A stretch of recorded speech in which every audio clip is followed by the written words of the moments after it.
Hello, hello.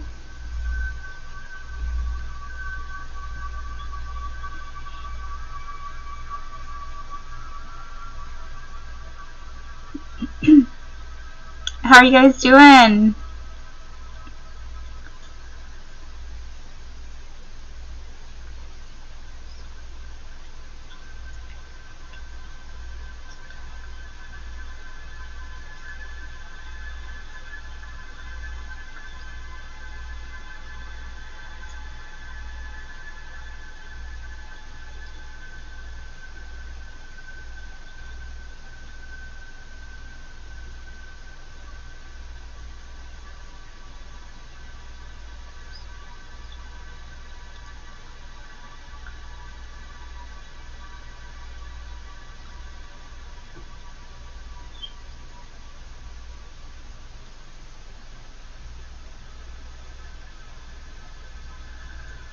Ooh, all right, let's see here. Happy birthday, Slay. Oh my gosh.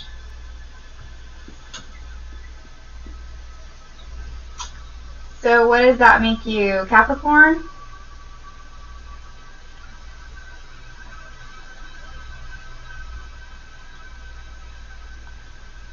Hello, Haley White. Hello, Crystal Slaughter. Hey, Unique Libra. Hello, Vanessa.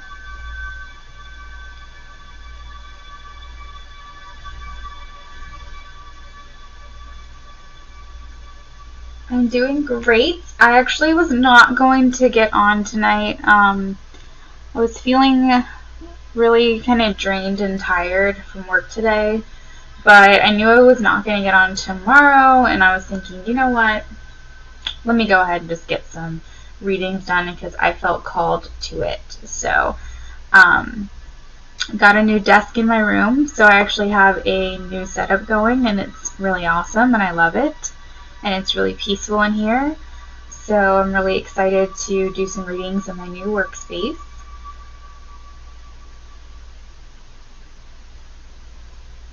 Hey, Peach.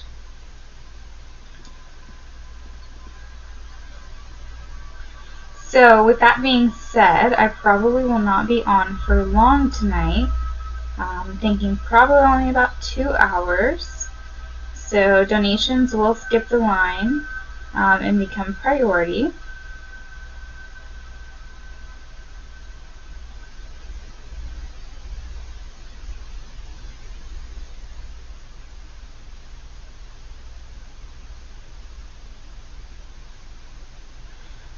Peach, I actually just saw your email.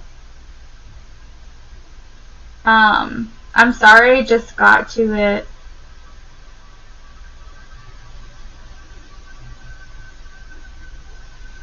So just let me know when you want to do that personal reading, okay?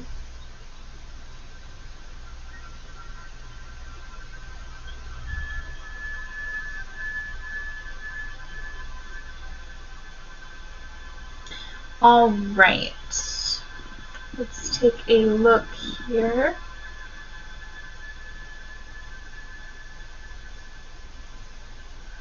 Oh, good. I'm glad that I came live too.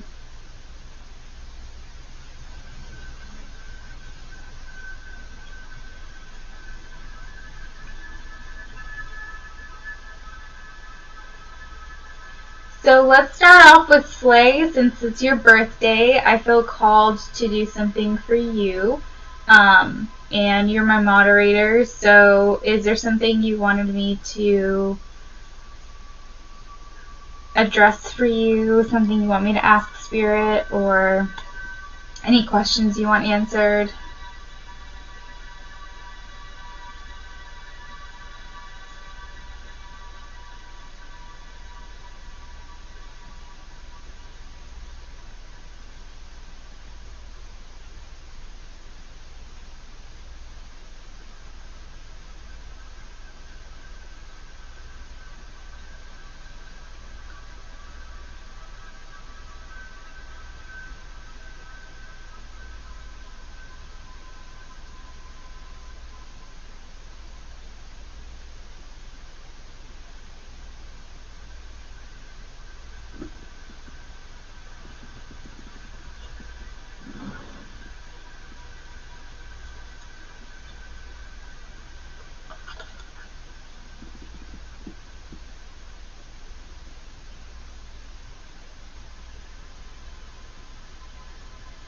Okay, you want some universe messages. Let's see here.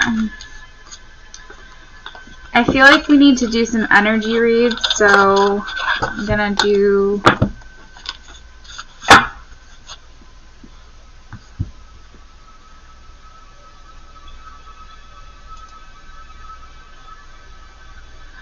some of those cards. We'll start with tarot and see if there's any other oracles that need to be pulled for you, but I definitely want to get some energy reads.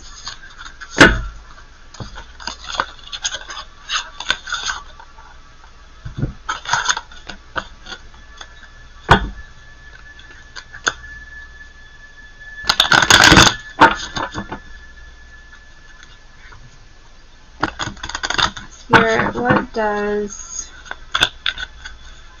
Slay need to know?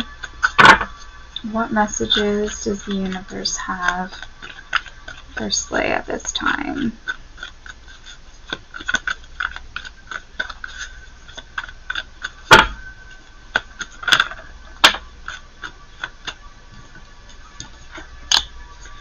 What does Slay need to know?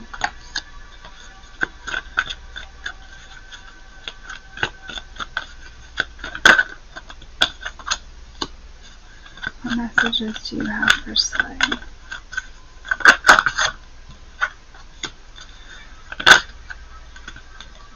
So I think that's so funny. I was literally like, I think this is about love. It's just cracking me up. Okay. So this may not be, I don't know, maybe it's something that you need to hear.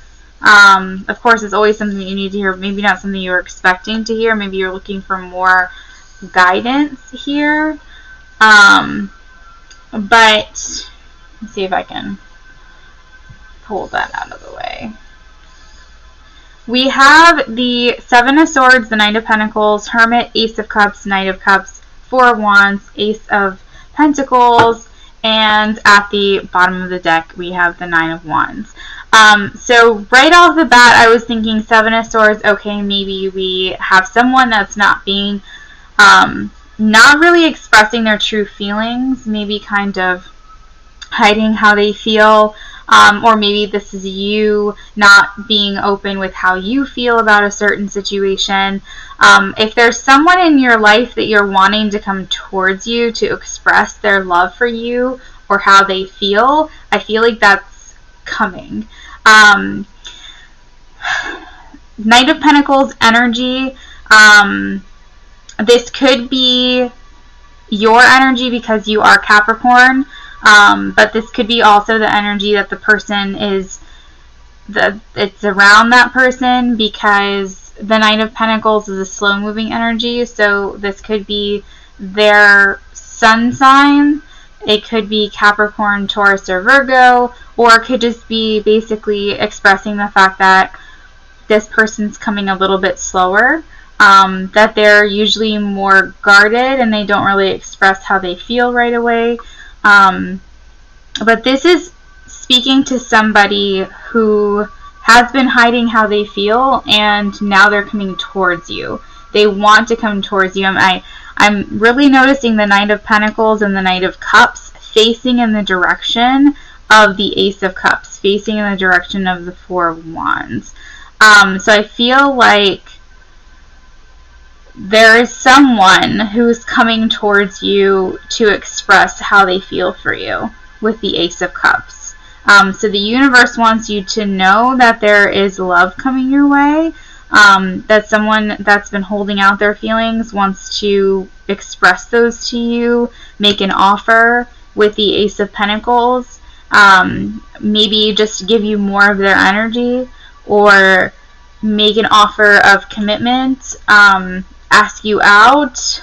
So I'm not sure, I can't remember, Slay, if you're in a committed relationship or not, but I feel like this person's wanting to make their way towards you, and they're working their way out of an isolation mode, a little bit slower than maybe what you would like, if this isn't resonating at all. But I feel like they've done some deep healing and some deep inner work here with the Nine of Wands. I feel like they're working out of letting their guard down. The 9 expresses that we're coming to the end of a cycle, and so this is the last stretch of this feeling. Okay, good. And then we also have the 9 of Cups, which is wishes coming true, wishes being fulfilled, feeling happy, feeling satisfied. So I really feel like, I mean, even with the 7 of Pentacles, I really feel like this is basically saying that we're doing the work, we're getting that healing that we need, and we're going to start seeing the benefits and the rewards and things like that from the work that we're putting in. Even the Wheel of Fortune underneath is saying that the wheel is turning. You know, this is a turning point of like good things coming your way, good fortune coming your way. So this is a really awesome reading for you, like for your birthday. So happy birthday. I do want to see what energy is coming towards you then, and see if there's anything else that we can see that's heading your way. It's making me also want to pull the Angels of Abundance deck, because I feel like we're kind of, with the Wheel of Fortune, we're kind of going into a more abundant vibe here. It's almost like you're leveling up and your frequency is going higher or something. What is coming towards Slay? Spirit, can you advise what is coming towards Slay?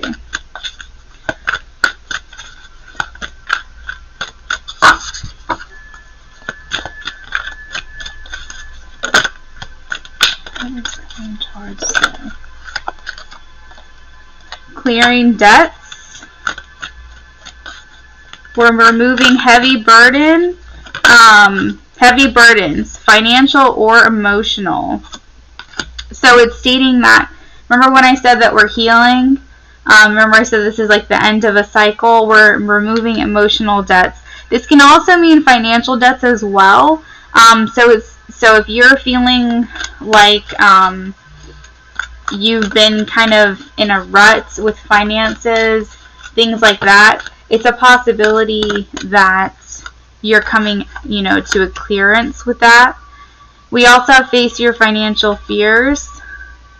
So it looks like you're going to be releasing self-doubts. Oh, it says financial fears as well. So it looks like, yeah, I really feel like you're probably going to be coming into some sort of money, or at least when it comes to financial debt, it's going to start to clear for you. You might be coming into money to clear those debts, or you're going to find that slowly over time you're not going to feel so stressed about money.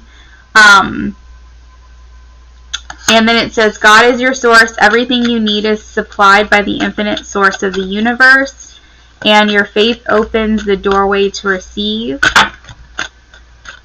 Dreams of abundance. Sever vows of poverty. There's just something here that's stating that you're coming into a more abundant energy, less financial burdens, things like that.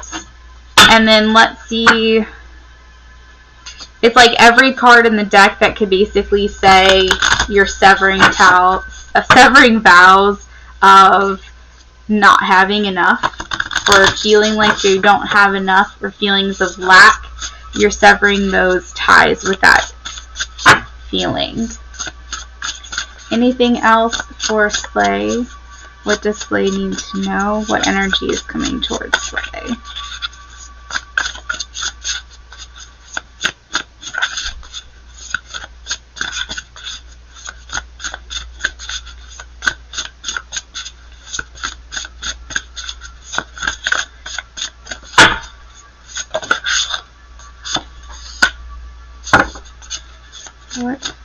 energy is coming towards Slay.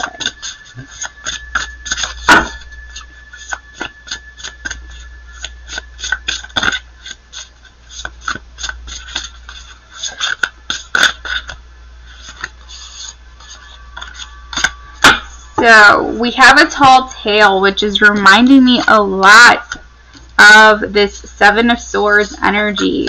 Remember, the Seven of Swords is about somebody who was not being completely honest with you, who's not expressing how they feel.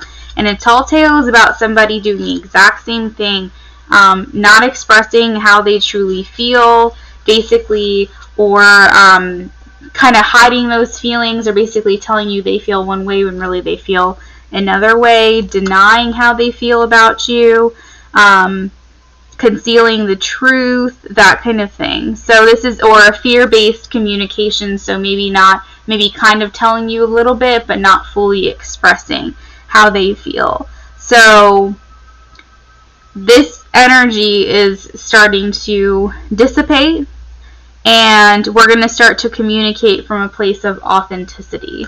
And with the number 16, the royal you, I feel like that also is basically saying that you are royalty. You are divine feminine. You are sovereign. You know what I mean? You're going to come into that energy of feeling confident within yourself. I think that's what's going to attract this love coming in your direction as well. You're going to have ownership of your feelings and your actions, and there's this sense of an empowerment as well with that comes along with that.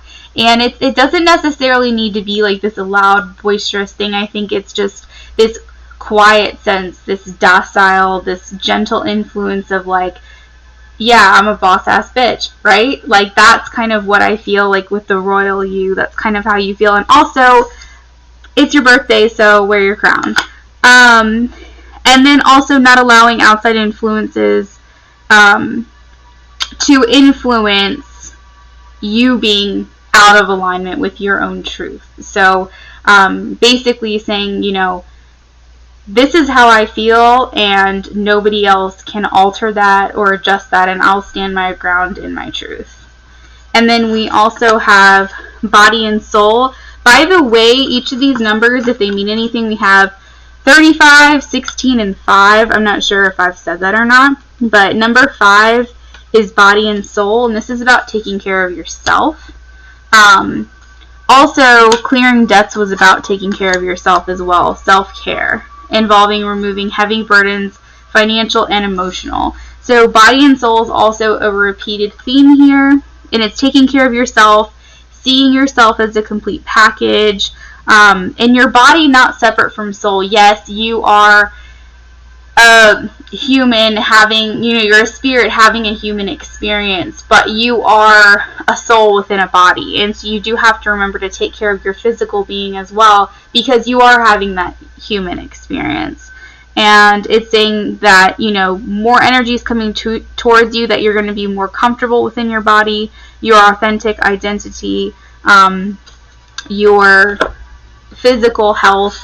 And I think that not only is this about love coming towards you, but I think this is also about self-love as well, because you're raising your vibration, and so you're attracting love to you. But I think it's also about you having that self-love, you healing these wounds, you letting these walls down. So I think it's really beautiful, and I think that you have a lot of great things coming towards you right now.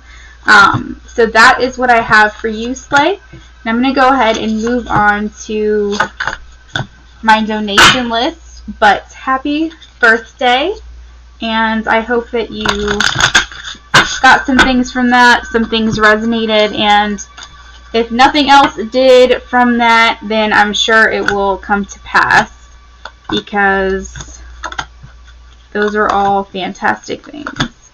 Alright, so Nyasia is back. Thanks for coming back. Is it? Okay, thanks. You're welcome.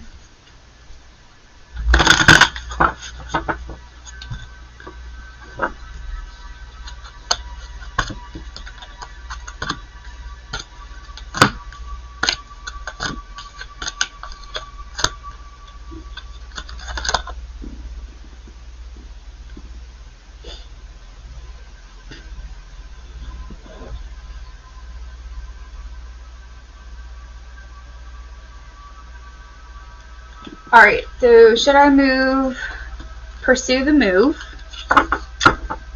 Should I pursue medical school? Messages from Kamal. What does he want me to know? Okay. Let's take a look here.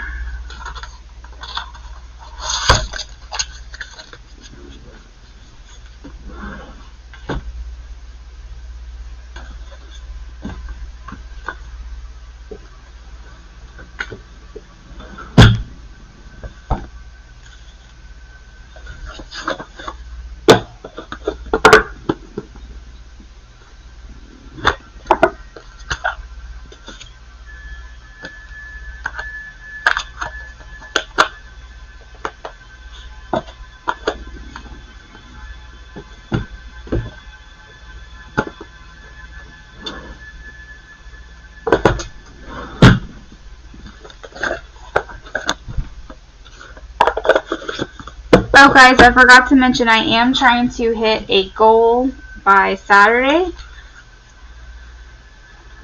Just not even 30 subscribers. So if you guys can help me by sharing, subscribing, that would be awesome. Alright, so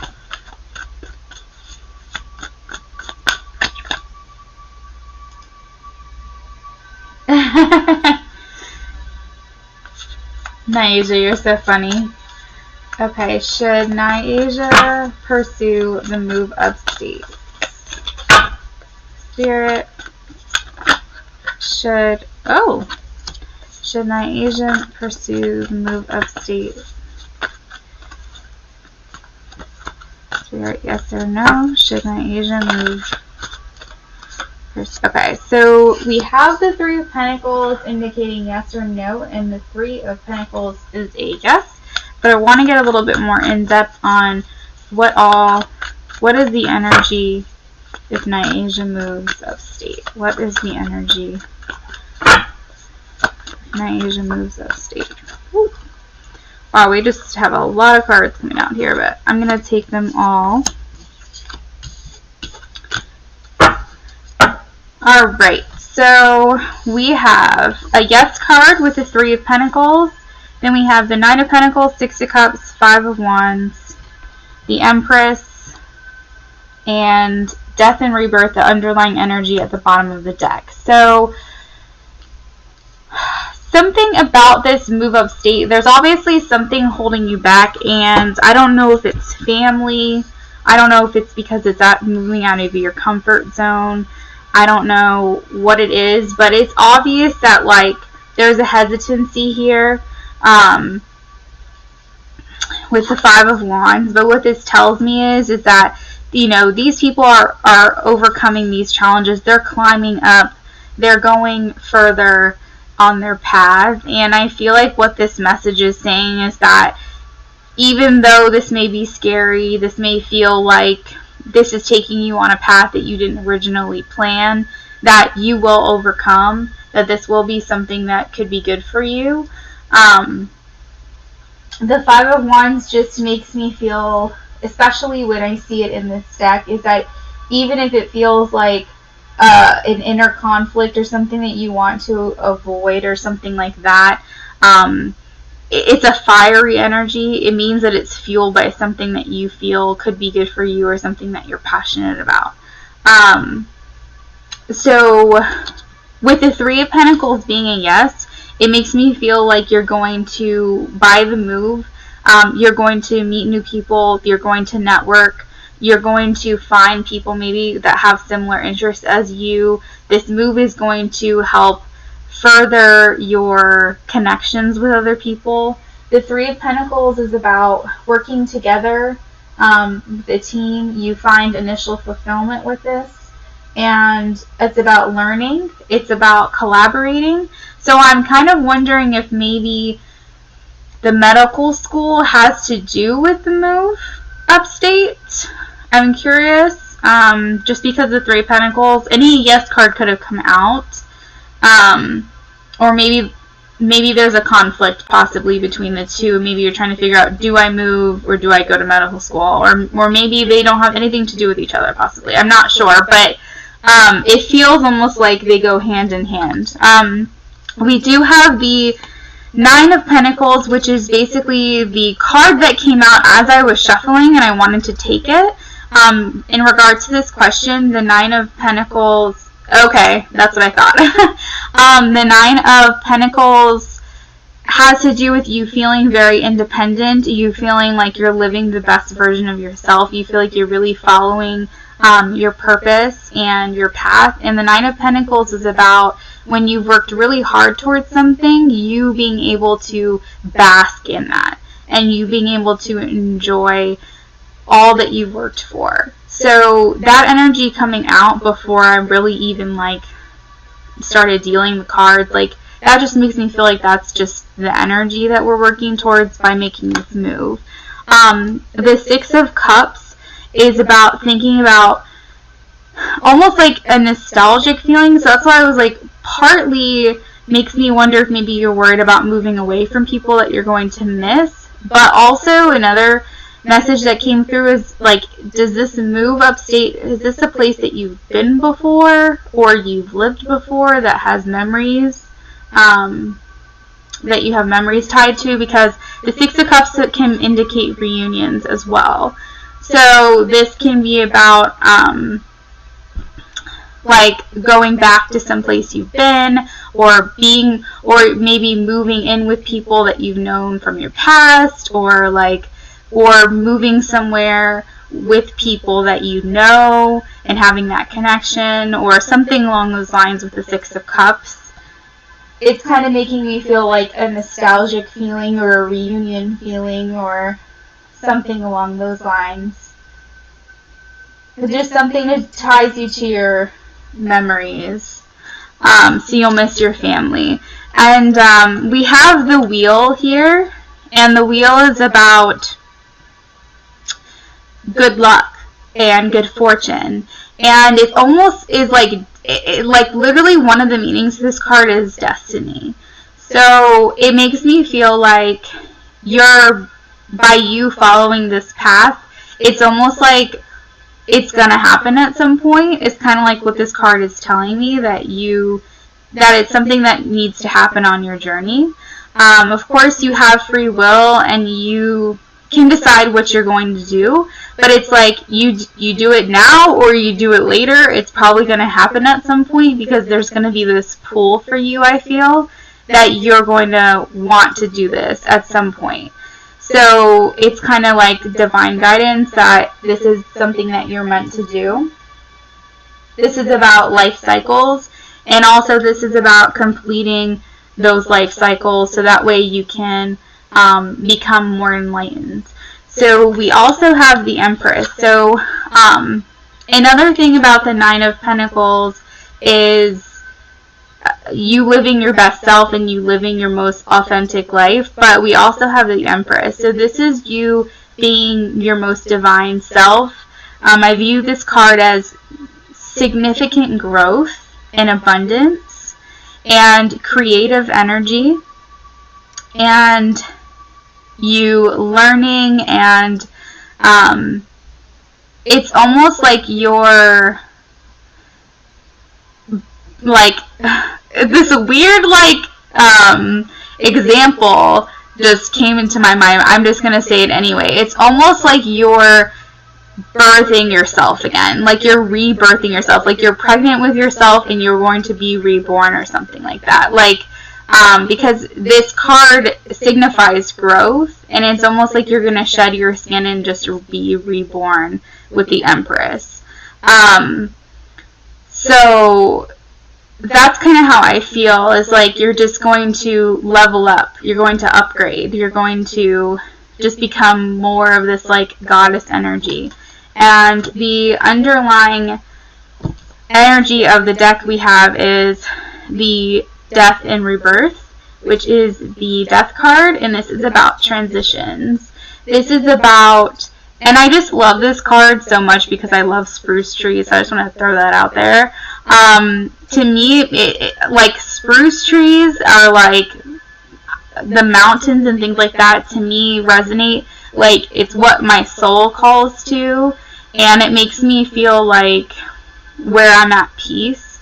And so when I see that in this card, I feel like this is what your soul is calling you to.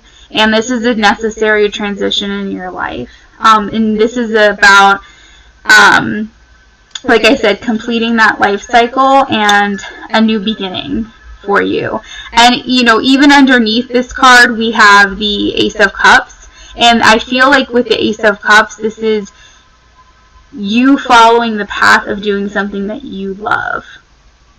So I feel like, you know, of course you have free will, like I said, but this makes me really feel deep down that this is the right course for you, and that this is divinely guided for you to follow this path.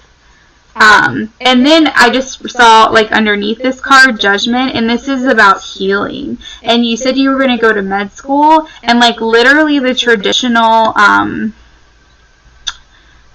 tarot card has, like, a red cross on it. So it's making me feel like this is more so, like, also kind of answering your second card as well, in regards to should you pursue medical school. So let me get another deck here and ask some questions about medical school.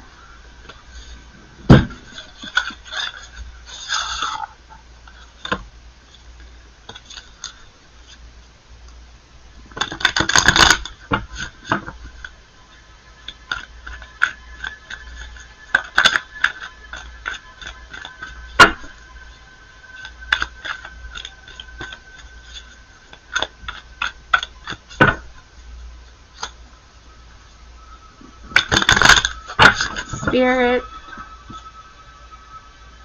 can you please advise, should Nyasia pursue medical school? Yes or no? Should Nyasia... Oh my gosh! This literally just flew out the deck. That is so crazy. Should you pursue medical school? I don't know. Should you? Like, I don't really know how... I mean, I don't honestly want to push this even anymore because I kind of feel like we're getting our answers already. And not only that, but at the bottom of the deck, we have Queen of Swords. So this is about getting that perspective that you need. This is about knowledge, right? So this is about you gaining that knowledge, learning. I mean, even the Queen of Swords, like, she has the knowledge. She's like one of the most intelligent cards of the entire deck, but she still pursues that knowledge. She still wants to learn. She still wants to, you know, gain that perspective. And she's such a perceptive person. And she's so independent. She's such a quick thinker. She's so organized. She's just like this, like, fountain of knowledge. She just wants to be this sponge and absorb, and I feel like by you going to medical school, that's kind of what you're going to be. And then, like, even underneath this deck we have, or underneath this card, we have the Four of Swords. So I think it's just going to take some time for you to really contemplate, really sit on this, really think about it. You know, go within, take the rest that you need, do some self-care, you know, take these messages, but, like, I really feel deep down, intuitively, I'm getting these feelings like, yes, this is what's needed. Oh, look, and then we have, like, the Six of Cups. So here are some synchronicities, too, is that, you know, if the two go hand in hand, we're getting a lot of similar cards as well within these readings. So I would say, oh, and you know what? I just happened to see this, so I'm going to throw this out there. We have the Tower. So the thing about the Tower is when things are divinely guided, when things, remember when I said that I feel like it's destiny? Yeah, you have free will, but I feel like no matter what happens, you're going to get there some way, somehow. It's going to happen, whether it's now or a year from now. I see this card and I think to myself, if you don't make it happen, the universe is going to make it happen. They're going to find a way to shake up your life. and make you move with the Tower. Because the Tower is about sudden changes, sudden shakeups. The Tower happens when either A, you don't have a solid foundation underneath you for like things to prosper, which obviously the life that you're living right now, that's not the case. Or 2, when you're not following divine guidance and you're not doing the plan, you're not doing like the certain pivotal points in your life that need to happen, and so the universe is intervening. So this is the Tower underneath, and so I feel like I needed to see that card to kind of give you that message that like, hey, this is meant to be, and if you don't let it happen, like, we're gonna tower up your life. So that's kind of what I have. But of course, like I said, you have free will, do what you're gonna do, but just know that like if there's on your timeline, you have free will. But I always say to people that I believe that there are certain pivotal points on that timeline that are meant to happen. And if your free will can't really get in the way of those pivotal points on that timeline. They can delay those points if you're not learning the lessons that you need to learn and things like that. But you can't like completely like navigate around them. Like, they're gonna happen. And I feel like because that Tower happened, because you got 2 Wheel of Fortune, things like that, I feel like this move, like the medical school thing, I feel like this is one of those pivotal points that like it's kind of inevitable. It's going to happen at some point. You have that free will to delay it or do it now or do it whenever you want. But I feel like the universe will probably intervene at some point.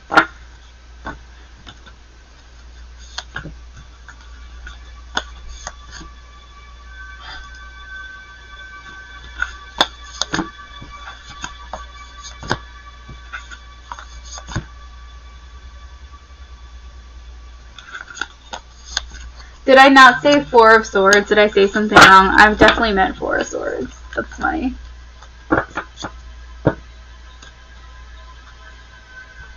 The Queen of Swords is Libra. Yep, absolutely. And that is you. You said you're a Libra, right?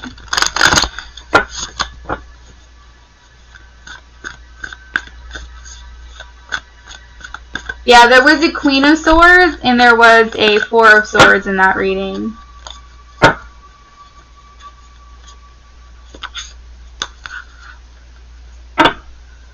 Aw, you guys are so sweet.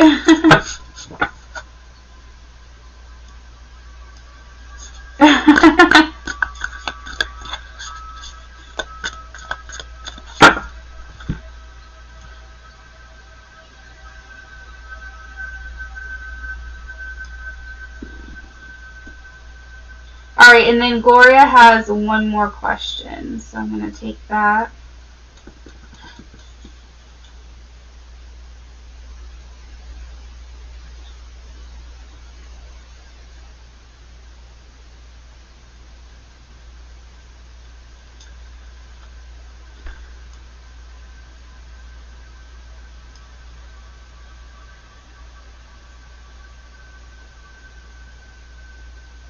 Which was, I think, I'm trying to go back up to the question.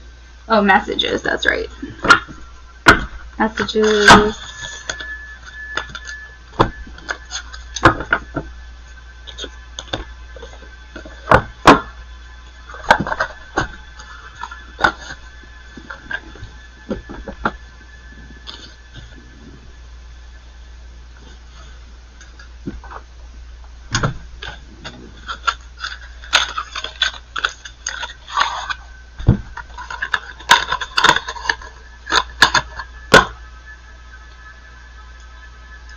Guys, I'm going to turn down the volume a little bit. Can you guys still hear me okay? Is that... Because I was listening to the playback on one of the videos once, and it was very, like, I didn't like the way that it was sounding. It was very, like, loud. Can you guys still hear me okay if I do it like that, or... Okay.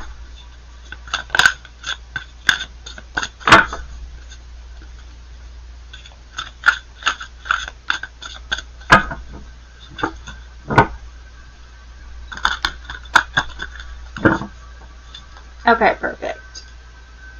It just kind of had like a weird echo or like a vibrating sound to my voice, and I just didn't like it very much. Spirit, can you please advise? Messages from Kamal to Naija. What does Kamal want Naija to know? What does Kamal want Naija to know? What does Kamal want Naija to know? Messages from Kamal.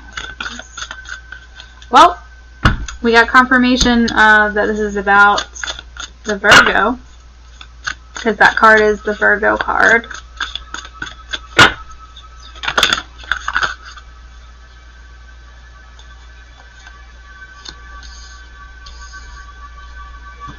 Oh. Messages from Kamal.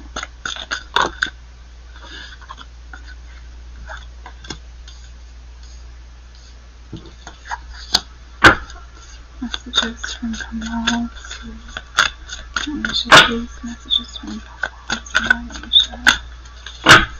What does Kamal want?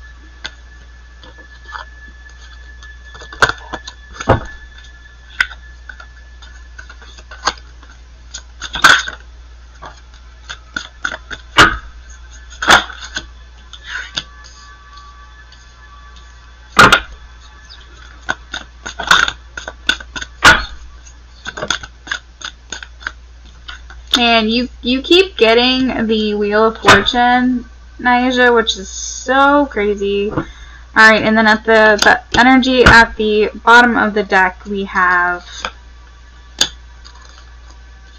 the... Well, you know what? I'm going to take all of these. It's so funny because, you know, intuitively I'm just like rolling with all these cards. Okay. So...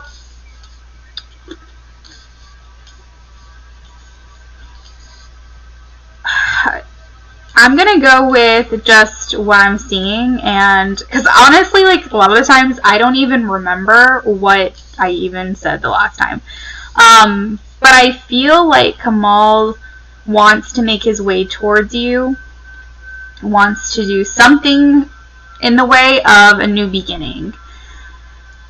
And the reason for that is that we have the Six of Arrows, which is about putting the past in the past and moving from shaky waters to more steady waters.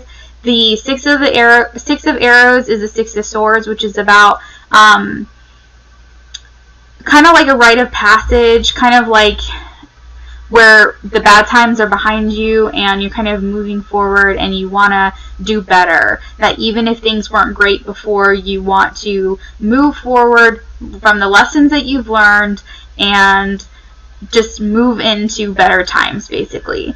We have the Innocence card. The reason why I feel like he wants to make his way towards you is because of the underlying energy. And the fact that the Six of Arrows, I see this boat as moving towards the new beginning. The Innocence card, I feel like almost like he wants to hit the reset button and do some kind of like reconciliation of some sort, but maybe take it slow at first. The Innocence is the Fool, and this is about trying to approach things, trying to say like and the reason why I say restart is because the Fool is about new beginnings, but also like not having any baggage at all.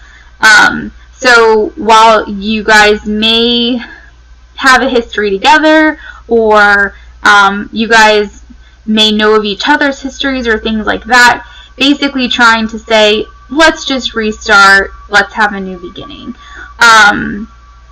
Like I said, the Queen of Coins is confirming him in this reading, and I feel like you guys have a very intuitive connection to one another with the Wisdom card. I feel like even if you guys are a situationship, or if you guys are in a relationship, or if you guys are separated, not in communication, whatever the situation may be, you feel each other's energy. And it's possible that, like, when you think about him or he thinks about you, you get that message. So it's, like, funny because, like, if you're doing nothing, like doing the dishes or something, and, like, you think of him randomly, it's probably because he just had a thought about you or something. I feel like there's just, like, this intuitive connection, and I feel like on some soul level, like some 5D related situation, you connect. There's a 10 of staves here, though, and it's making me feel like there's a heavy burden or responsibility that's maybe causing an obstacle here in the relationship. I'm not sure if that's what's burdening the relationship and stopping the connection from deepening or the depth, or maybe that's what severed the relationship from propelling forward or even, like, starting at all. But I feel like the energy is working from let's stay practical to let's be more passionate. And we have the Wheel of Fortune, which, again, is turning up in literally every single reading that you've had tonight. And I think that means that things are turning, the tides are turning, the wheel is turning. We're looking way more fortunate here. We're looking like he may even look at you as, like, his good luck charm or something like that. I think that there's just this light about you that we really can't deny. The underlying energy here is saying, you know, we're strong. Like, he sees the strength within the relationship. He sees the compassion within the relationship. And, sorry, somehow my chat got stuck, so I'm trying to see if you've said anything. You said no communication. Yeah, you said you feel his energy all day. And the other thing is, too, is we have the tradition. So I feel like on so many levels, he identifies with you and you identify with him, whether that's common interests, common, like, values, beliefs, or there's an identity here, you guys identify with one another, and maybe even it's just like your souls recognize each other. Like, I also see this card specifically like marriage. So maybe he's thinking, like, long-term future with you as well. These three cards is the underlying energy. They're all couples, right? So, and, you know, with the Two of Cups, that's just kind of confirming this soul connection that you guys have. So, with the Balance card, that's the Temperance card, and I feel like he thinks that you guys have more of a purpose and a meaning in each other's life. So that's kind of the message that he wants to relate to you, and it's maybe taking some time, but this is what his highest self knows and feels deep down, and it's just taking some time to kind of come forward. But I think that he's really sitting with himself and really kind of understanding, maybe now, maybe there's been some kind of clearance or some type of transitional period or something like that, where, you know, he's coming to the realization and understanding. And it's funny too, because now that I'm talking about this, my back is kind of hurting, so I'm like, it's kind of making me feel of the Ten of Wands. So I'm wondering if maybe there's some heavy burden that he's carried or something, and it's making him, like,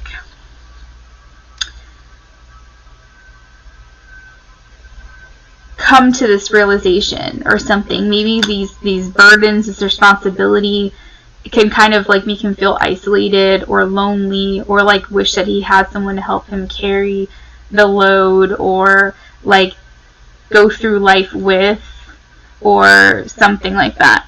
So I'm going to get you some love messages, and then I'm going to move on.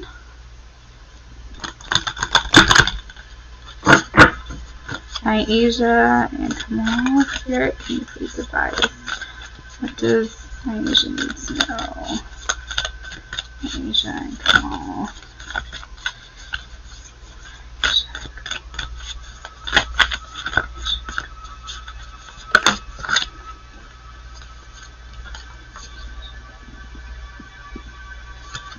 Alright, we have imagine all unwanted thoughts dissolving into light, creating room for new opportunities and possibilities for your life. So I feel like that's a part of the contemplation card. I feel like he's kind of coming to the realization of the bond that you guys have and what could be. We have balance. We have balance twice. Okay, so love is not always about agreeing for the sake of it. A relationship is one that both supports and challenges. So, oh, and we have another card underneath, new beginning. I want to go back to this card really quickly though.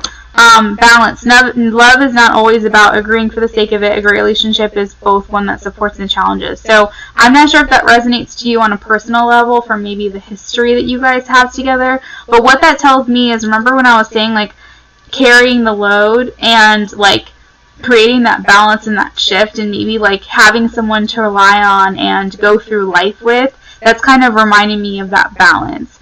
And then we also have the new beginning card that's snuck in there. A new adventure awaits. Embrace it and live your dreams passionately. So this is like that new beginning I was talking about over here with the Six of Arrows and the Innocence. So that was that new beginning that I was seeing coming your way. And remember when I said that I feel like he wants to move out of the Pentacles, the practical side of things, and move more into the passion. Here it says, embrace it and live your dreams passionately. So that is what I have for you, Naija. Thanks for coming back.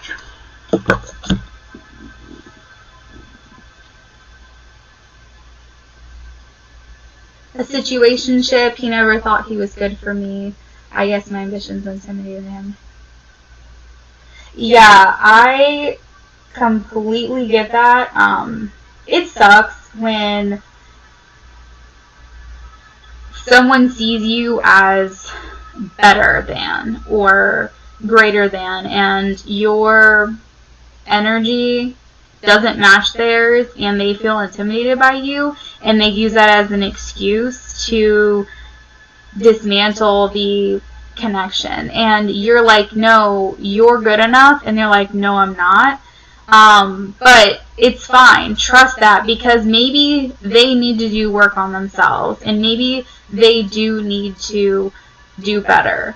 And maybe that's a way for, maybe like that's your purpose in their life was for them to level up and upgrade their own spirit and their own self. And it sucks because you feel that connection and you just want to be with them.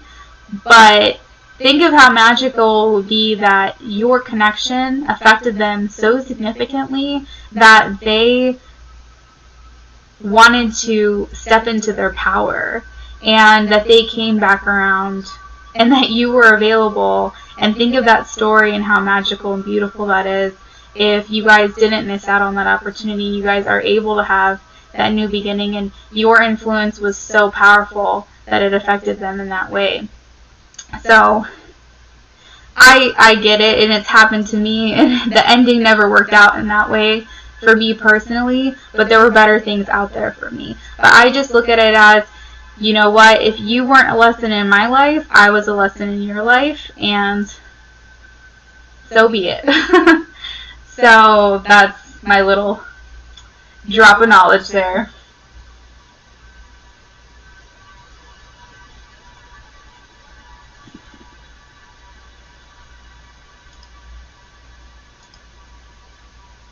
You say your jaw hurts.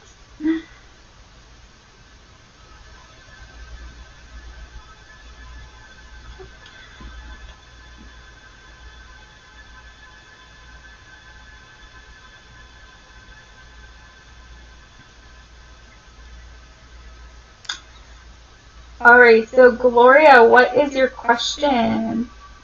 Welcome back.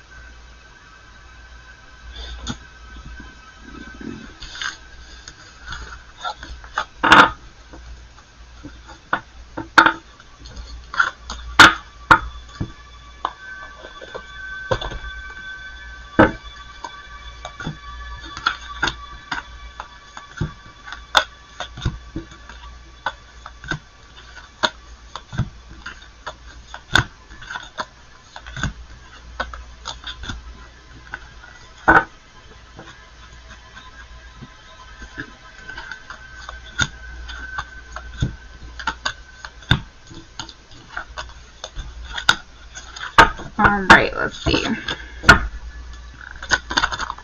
Here, what is coming towards Gloria in love over the next 3 months? Spirit, what is coming towards Gloria in love over the next 3 months? What is coming towards Gloria in love over the next 3 months?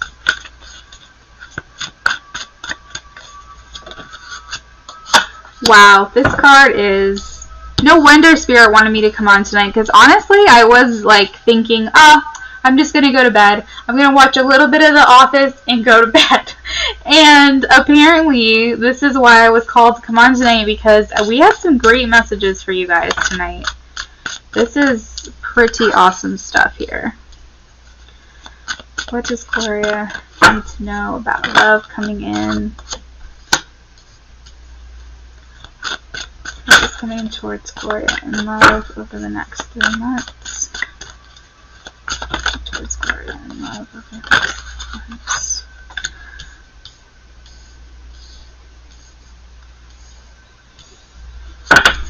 Please clarify the 5 of Coins, Spirit.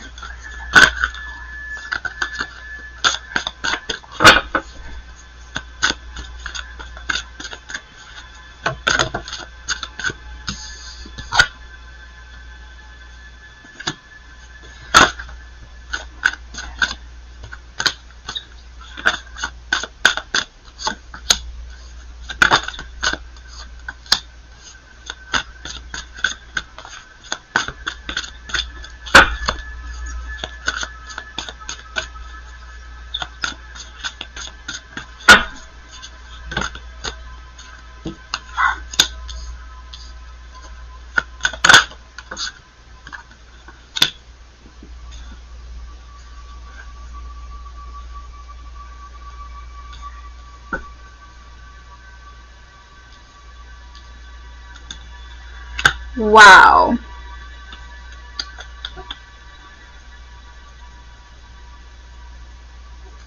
I want to get a little bit of clarification here. Give me 1 second.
Alright, so Gloria, I think what is happening for you is you are decluttering over the next 3 months with love.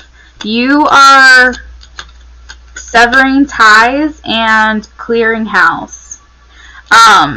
You are letting go of this 5 of Coins energy, clarified by the 10 of Coins, because you want to make room for a real solid love, a long-term love, a life partner to come in. You're tired of feeling like left out in the cold, isolated, like the other person, like you're an option, like your choice. You are clarified by the Ten of Pentacles, and this is about wanting to feel established somewhere, feeling secure, and just feeling like wealth. And that's material wealth, that's emotional wealth, that's feeling just abundant in so many forms. He said, this is why I come here. And I feel like that's kind of the energy that you're going for in the next 3 months. So we have the Wheel of Fortune, and I want you to feel like, I kind of see this as like your spirit, like your spiritual team is kind of guiding you here and telling you that they're sprinkling their little fairy dust onto you, and they're saying like, I'm here, like I'm going to help you through this over the next 3 months because your heart needs to heal. I think that music is going to be really important to you over the next 3 months, so use that to heal you. That this is going to be really beneficial right now for you to practice these modalities, the things, self-care, things of this nature. Seven of Coins is about, I always use this expression because it's literally what it means to me, is planting the seeds to see your harvest grow. So you're basically planting the seeds of love, hope, joy, self-love, confidence. You're planting the seeds of manifestation of what type of love you want to come into your life. Like literally imagine all the little seeds in your hand, and you're going to go out there and like mentally plant them into the ground, so that way you can see those things grow, and that's what's going to come towards you. We have the Prince of Arrows, and it's depicted by Cupid. And so I see two things here. One, with the Cupid, I see that by doing these things, love's going to come your way. So that's, everyone knows the story of Cupid, right? And then we also have the Prince of Arrows, which is the swords. It's the Knight of Swords. And this is about communication. This is about doing, like, being action oriented and basically taking that next step into making sure that you are, what's the word? Amanda. Proactive. That's the word. Being proactive about making these steps. So remove the things, the behavioral patterns that are keeping you in the energy that you are, because you do not need to stay in that same energy. You do not need to remain here. You have every right to shift. So we also have Strength, and I think that it's something that you need to hear. And I like almost want to cry because I feel like it's something that you don't hear enough. And that is that you are so strong. That I think that people look to you and tell you that, like, oh, you're so strong, you can make it through this, it's fine. But it's like, you don't deserve that shit, right? Like, you don't deserve to be put through the stuff that you've been put through. And so it's like, when I tell you that you're strong, it's like, you are strong, but you deserve to be strong for yourself, not strong because of the crap that you've been put through. So that's what I mean by you're strong. And I see this strength in you, and you deserve to enjoy that strength just because you're confident in who you are. We also have Contemplation. So now is the time to go within and really seek that inner knowledge. Really do that soul searching to decide, what will you tolerate? What are your boundaries? What do you want out of a partner? That kind of thing.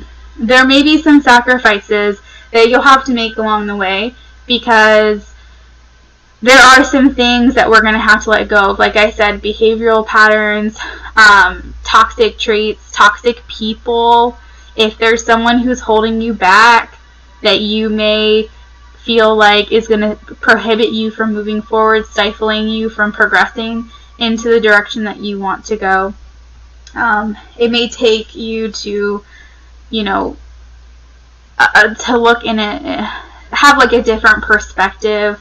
But sometimes when people aren't benefiting us, we can get like so sucked into like the little bits and pieces that they give us, and we don't realize that like that's not enough. And when something happens, like if you think, like, I guess my example is if you go all the way out to outer space and you look at the Earth is so small.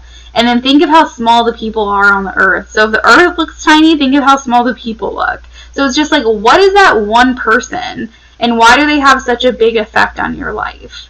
So it's like, sometimes it takes having the sacrifice or the hanged man card, right? Like that's what this card is. Sometimes it just takes having the perspective and a different perspective to understand that like this isn't the end all, be all to everything. And step into your power with the power card. The power card here, this is the Emperor. And I can't remember what sign you said that you are, but this is Aries as well. We have Leo. We have, what else do we have? We have some air signs here. We have some earth signs. So we have a little bit of it all. Actually, we have some cups. But the strong Aries here, this is about authority. This is about taking back your power. This is about feeling like you have structure and a solid foundation underneath your feet and not feel like you're falling apart. But like I said, it may feel like you're losing something. It may feel like you're leaving something behind. You have a lot of wounds and scars, and I feel like you've had some pain in the past. But in the end, all of your cups are going to be filled if you work through this over the next 3 months. You're going to feel happy. You're going to have that satisfaction, be in that alignment, be in that harmony that you just want so much. And I just really feel strongly that you're done with the BS. You're done with not knowing. You're done with like giving up your control. And I think over the next 3 months, you're just going to kind of brush it off and start focusing on yourself. You said you're a Leo, so there we go, right here. That Strength card. I think that's probably why when I moved on to Strength, I said I wanted to cry, because that was you.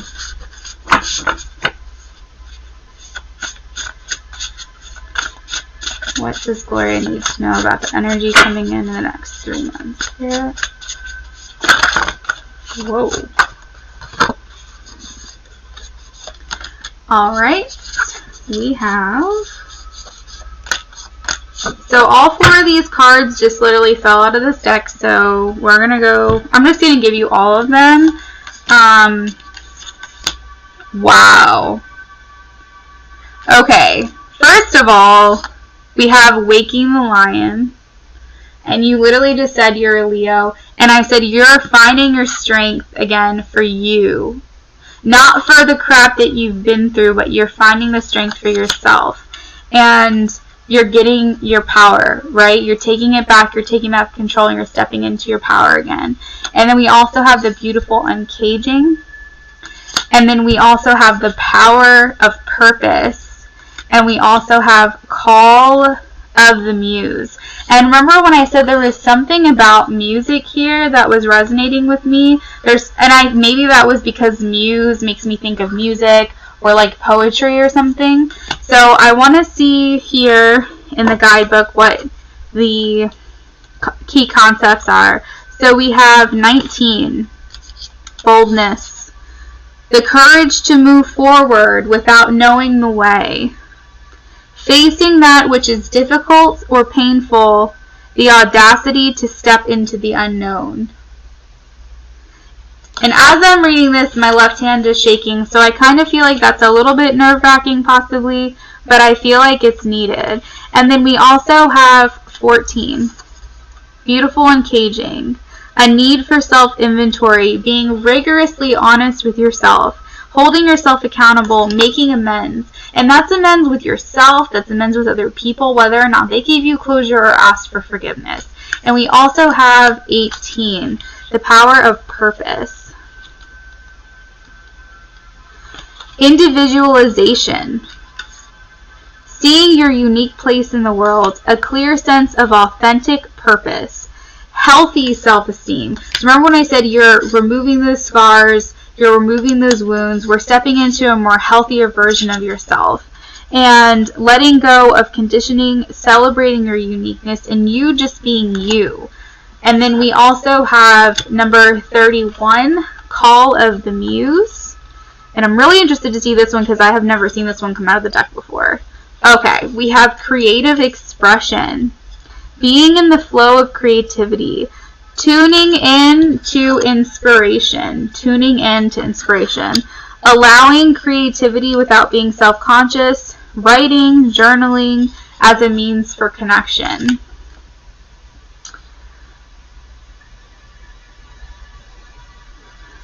So those are the few energy cards we have for you coming up over the next 3 months. And that is what I have for you, Gloria. Yes, letting go of what's not serving you.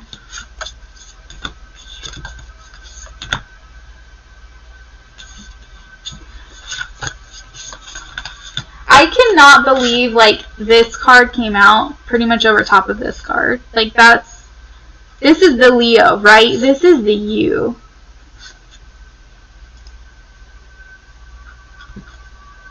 It's such a beautiful card. You're welcome.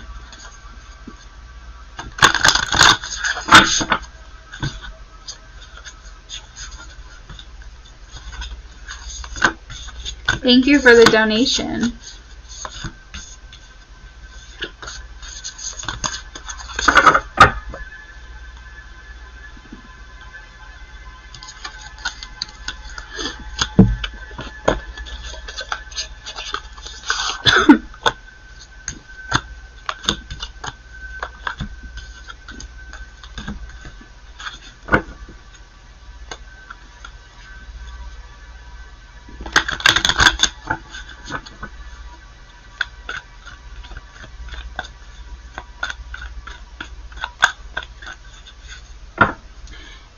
It is really amazing, the messages that come out and how they resonate and how they connect, and it just really confirms that there's something more to this. And you know, I really feel sometimes just really called to, like, sit down and do readings, and even if it's just for myself, because there really is something here about this hidden truth and this hidden knowledge. And it's like, how do I know things that no one's ever told me? Because Spirit is relaying these messages to me to get them to you, you know? And it's like anybody can do this, and it's just so magical. It's so incredible, and it lights me up, and it makes me so excited.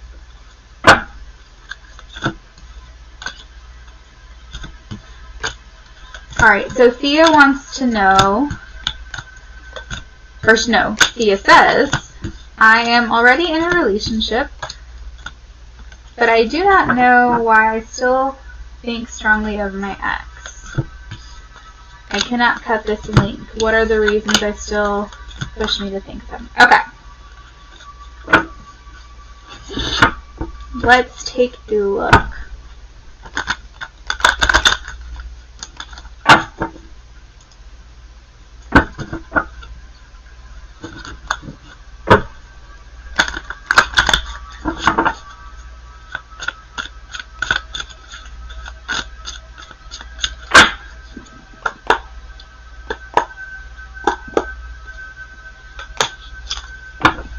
Spirit, why does Sophia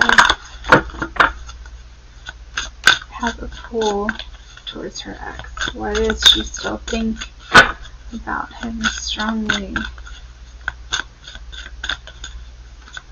What is the connection?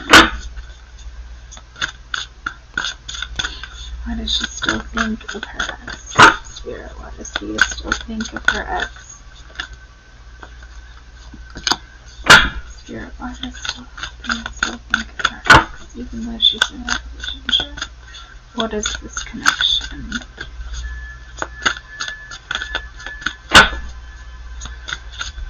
Okay, I just got a message that came through. I'm going to stop here for a second. So, it's important for you, Thea, to write a letter or a journal or write somewhere something. And you don't have to give it to your ex, but you need to write out your feelings onto a piece of paper.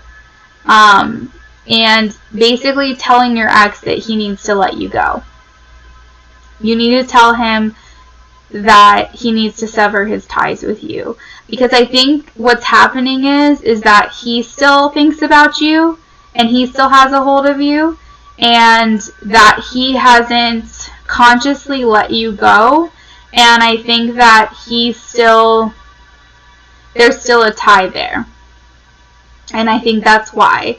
And I think that you need to write him a letter basically asking him to sever that tie. It's funny because that message just came through, and like Spirit basically said, remember that one time you did that, Amanda, and the connection ceased to exist? Like, because I did that before, and no one ever told me to do that, but I just did it, and it actually happened, and it actually worked. You need to write him a letter. Not that that's answering your question, but I'm just letting you know. You need to say, this is how I feel about you. And you can burn it too if you want to when it's done, but you need to like basically express all your feelings for this person and basically say, I want you to sever ties with me telepathically, energetically, like all the things, and just do that, okay? But anyway, I'm going to keep going. Why does Thea still think of her ex? Spirit, why does Thea still think of her ex? Why does Thea still think of her ex?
Okay, so at the bottom of the deck we have the Seven of Cups. We have the Magician. We also have, I'm going to take a couple of these. Alright, so it kind of confirms with the underlying energy what I was saying. The main reason is that he's still thinking about you. This is why you still have that connection.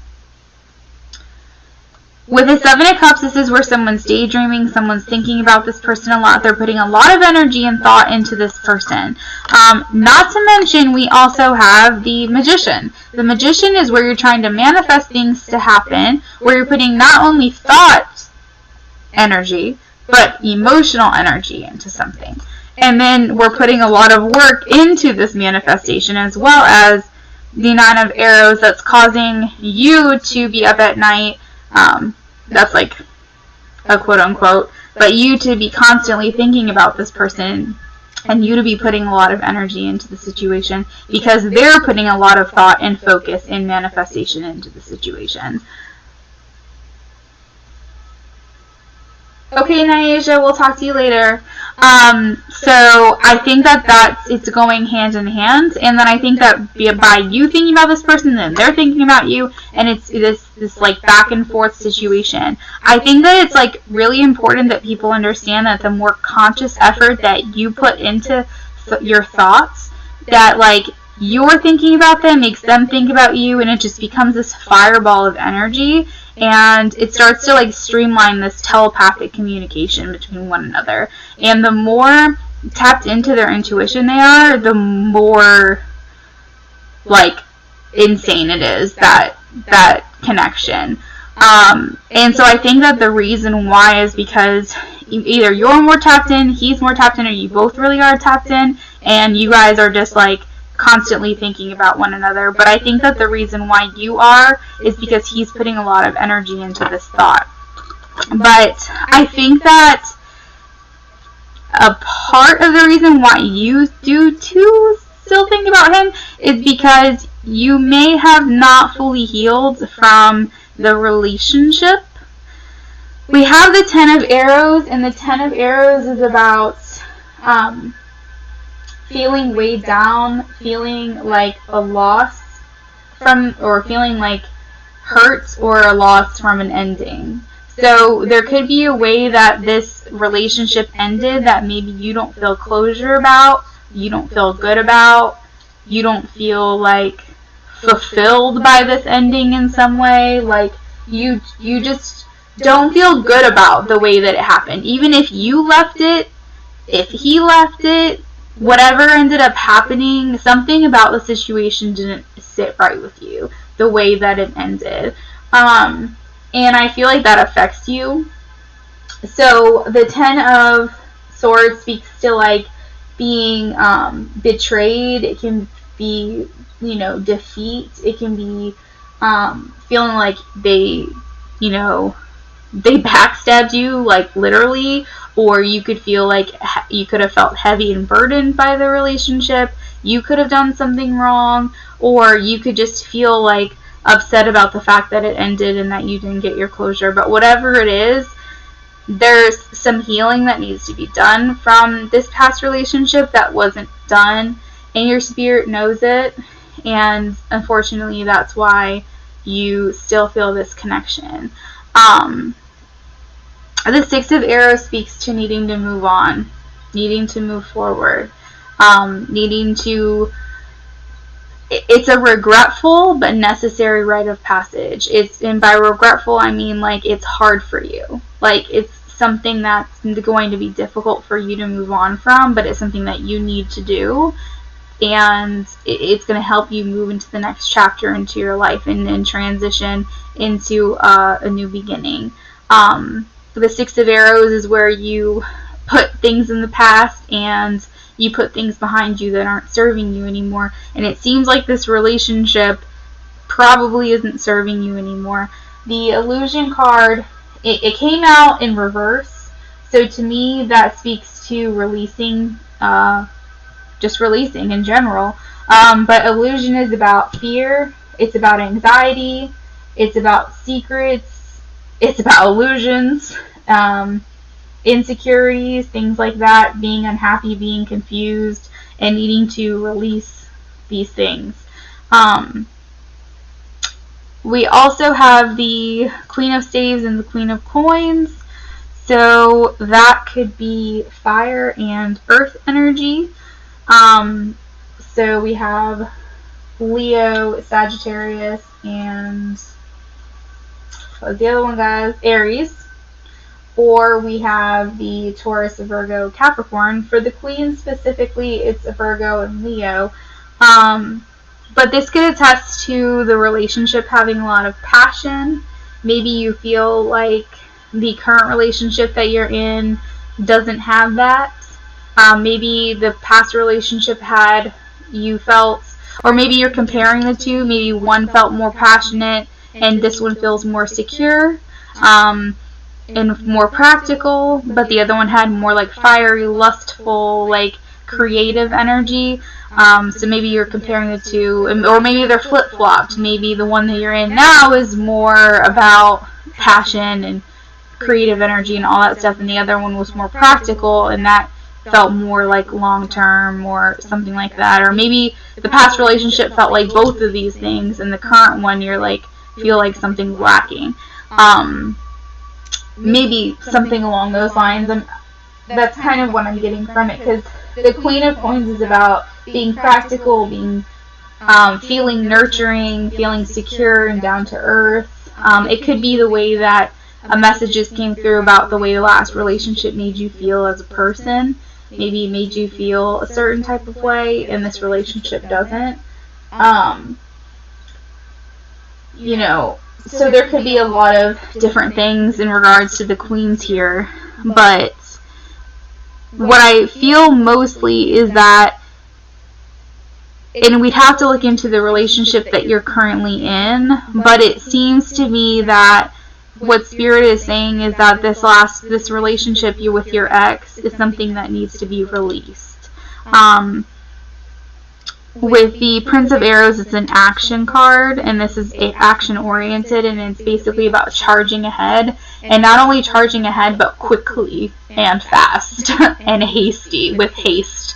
So I just feel like that's kind of the message here. And then with the Four of Coins, asking, you know, doesn't that kind of look like maybe your ex is kind of like stalking your spirit or something? Like the Four of Coins is about being reserved and in control and feeling secure and things like that, and maybe your ex is like makes you feel a little bit out of control. I just feel like you need to be really honest with yourself. And does any of this resonate? Does any of this make sense? That's kind of like the energy that I'm getting from this reading. And then we have the Two of Staves, and it's basically about, what do you want? What do you want for your future? You know, how do you want to progress forward? What decisions are you going to make? And what discoveries have you made about yourself and about this relationship, not only about this past relationship, but about the one that you're currently in?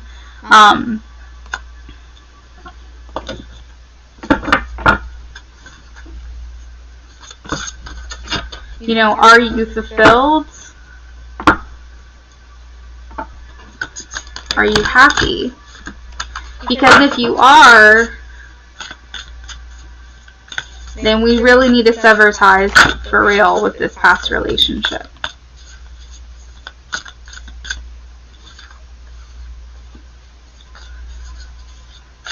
Why does Leah think about her ex so often? What is it about this connection? Why does Leah think about her ex so often?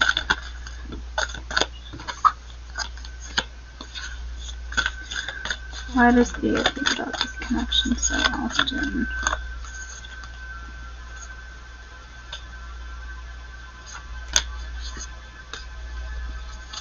Alright, so we have, it's important right now to take a step back and spend some time alone. Instead of placing your focus on another, now is the time to give to yourself. So, right there, that confirms kind of what I was saying to you. Like, ask yourself these questions. Like, how are you planning? What are your decisions? What are your choices? What is, excuse me, this connection making you think about how you feel about this past relationship, your current relationship? It's important to take a step back, spend some time alone. Instead of placing your focus on someone else, now is the time to give to yourself and think about what this means to you. And then we also have, life is a series of constant shifting cycles. When we resist change, we resist the natural flow of life and create unnecessary stress. Go with the flow, you'll be surprised where it leads. And to me, that makes me feel like sometimes we feel like we need to control things all the time, or that there's like constantly a reason for this or a reason for that. And while I do feel like there's a reason that you are thinking about this person all the time, and I feel like you need to trust that niggle, you need to trust that nudge that's that's kind of going on in your intuition and underneath, and really focus on that. Sometimes we're not meant to know everything all of the time, and so do what you can with what you can control, but don't feel like you have to know all of the answers all the time. And then we also have wait. Don't rush into it. Allow nature to take its course. So here we have spend some time, do some thought, do some contemplation. Don't really focus on, another person and what they need.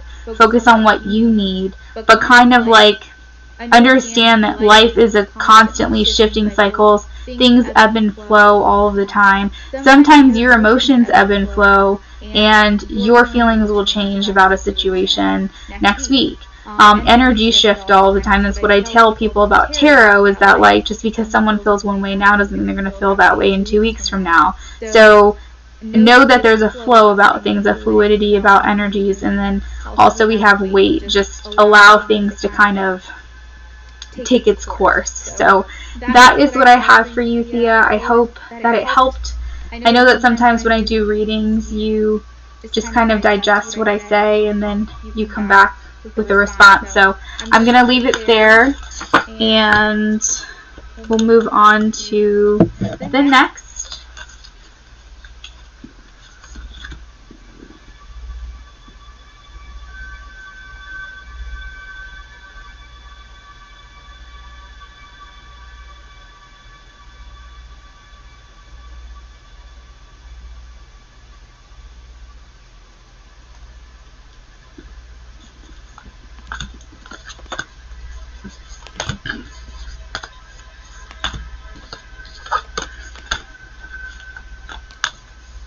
Oh, you're welcome.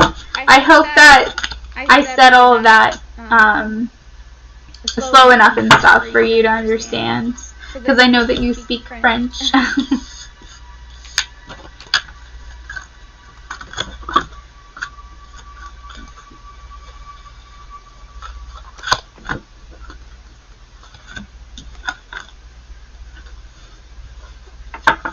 Hello, Danny's World. How are you?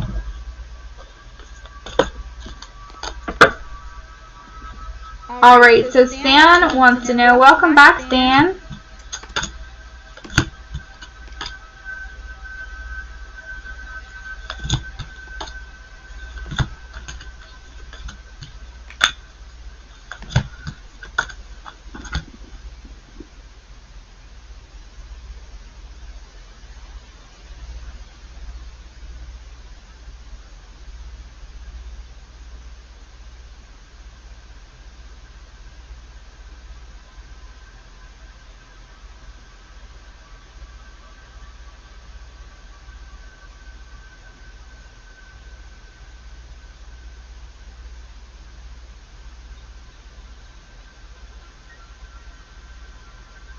Alright, sorry guys, I was checking my messages. Alright, so we have plant spirits have been talking to me, but my mind is confusing me. How can I find guidance to fulfill my connection with plants?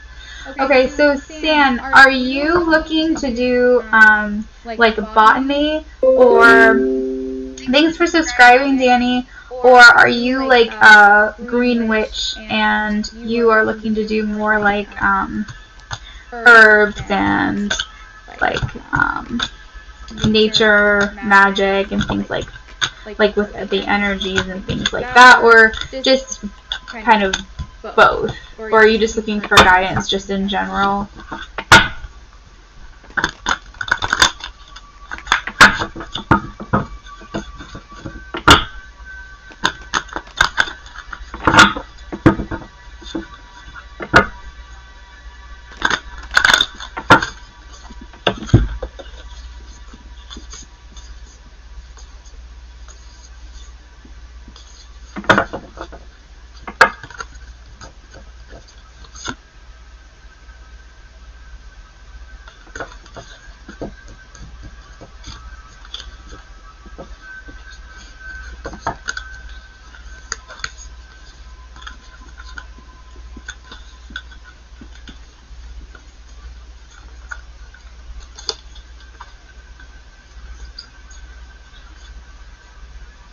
Okay, gotcha.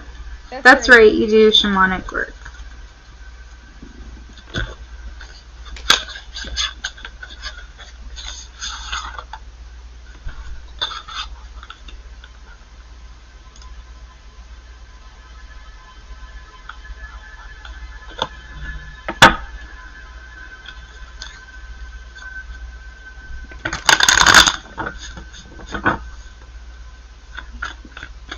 How can Sam... Whoa. Well, we already have some cards now. How can Sam find guidance to fulfill the connection with plants?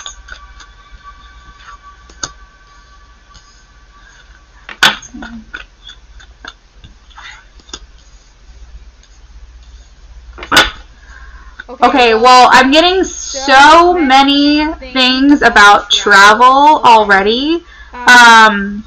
So you're meant to travel. You're meant to explore plants in other environments, in other areas, in other regions. So we literally have like adventure, travel. This means like planning to progress and move forward. And I just feel like, and not only that, but they have the world in their hands. I just feel like you're meant to explore and fulfill this connection with plants by going to other places outside of like where you currently are.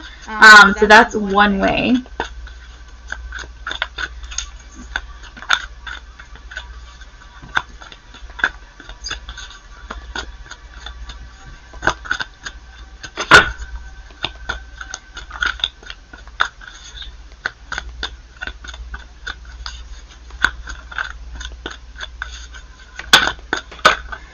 It's possible that there are people like in those other regions that will be able to help you as well.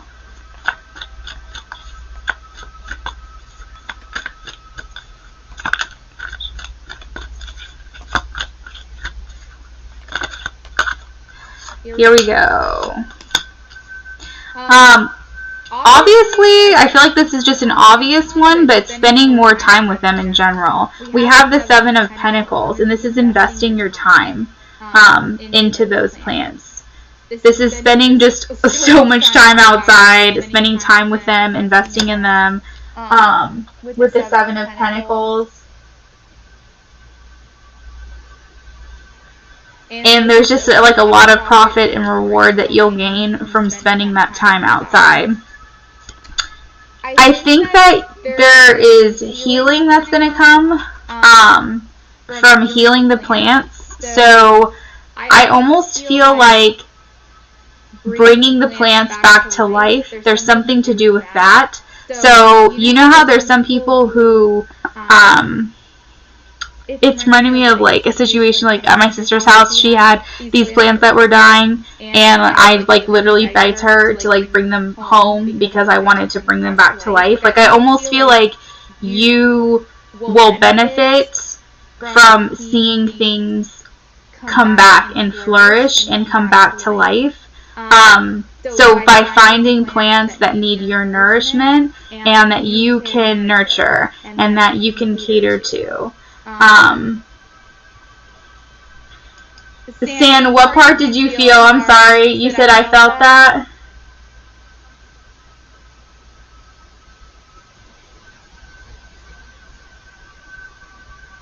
Showing you the jungle. Possibly, girl. Possibly.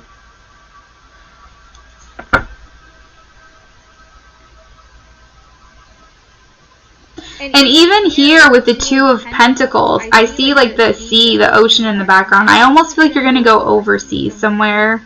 Maybe like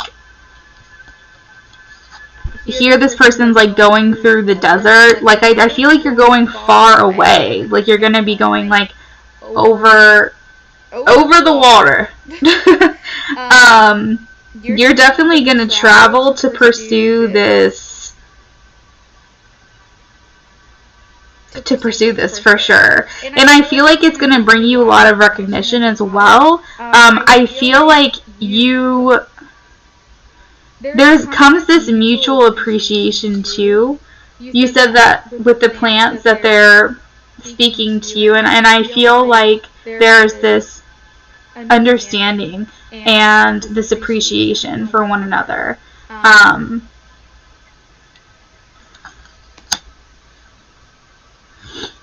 What else does Sam need to know?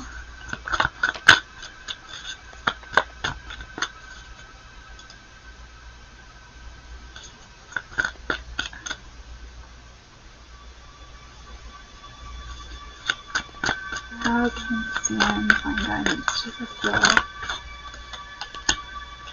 Okay, so here's another thing here about spending more time outside. There's a lot of like plant life in these pictures too. I've noticed it's so much like beautiful energy. There's travels, like even here I see like boats and things like that. You're going somewhere. Like it's definitely happening. And twice now at the bottom of the deck we have the 7 of Cups. So I'm just gonna throw that out there. The 7 of Cups is like making choices and like imagining all the possibilities and like having a bunch of different options. I almost feel like with this, I'm not going to say like career, but like with this investment, with this, it could even be like a hobby or like a modality that you do along with your shamanic healing. I feel like it's going to bring you more opportunities. It's going to bring you something that you can add as well to your portfolio, to your resume, to like your, you know, whatever it is that you list as something that you do. I'm just going to call it a modality or like a therapy. I feel like it's going to give you like a lot more options, a lot more opportunity, networking, that kind of thing. And I feel like I almost feel like with all of these different cups, you're not just going to go to one place. I feel like you're going to travel to multiple different locations. It may even make you profit because we have underneath here the Knight of Pentacles and the Ace of Pentacles where you're like holding coins. But I definitely feel like one, we're traveling, and that's going to help you, bring you closer and fulfill you in your connection with plants. 2, we need to spend more time outside with the plants, obviously. And 3, I think that you need to start by healing plants that, not growing the plants from scratch, but healing the plants that look lifeless, that need to be brought back to life. I feel like you're going to get more out of that. Because there's something about this 5 of Pentacles that's really calling to me, and this makes me feel like someone's damaged, someone needs help, someone needs your help, and like I feel like you need to find the plants that need your help for healing. Let's see if there's anything else that's calling to me. And even underneath here, it's like something that needs your help, something that's wounded, something that's not thriving and needs your work, needs you to put work into it, needs your help.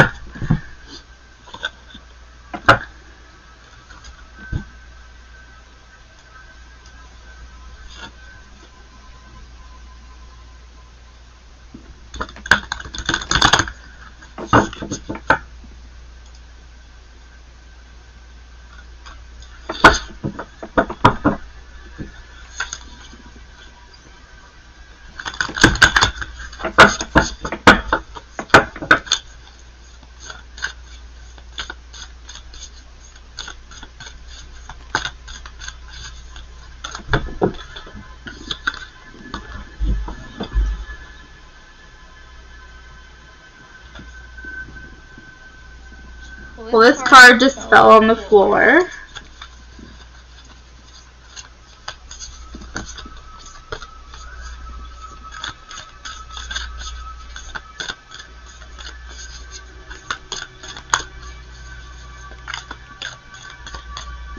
The Eye of Horus. And there's another symbol there, which I'm not familiar with, which maybe you will know or someone else will know. And that could be, shoot, that tree could be in the jungle. I feel like this is going to open up your intuition more too in some way. Or maybe it already is.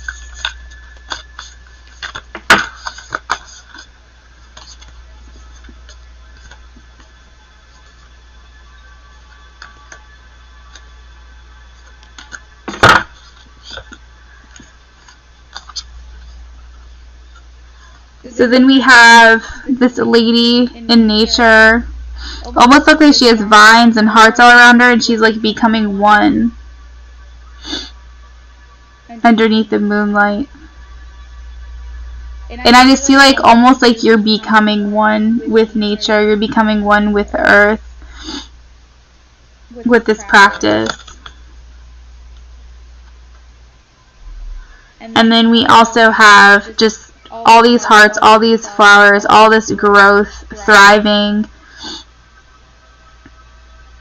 And so I'm just really digging all these greenery vibes here.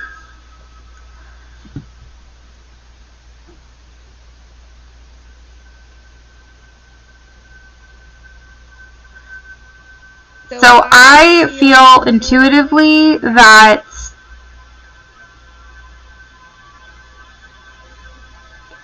especially with this sun card, that you should definitely continue on to this path, because the sun is about vitality, positivity, being successful at this, and there's also something like very fun too, so I think that it's going to kind of light you up.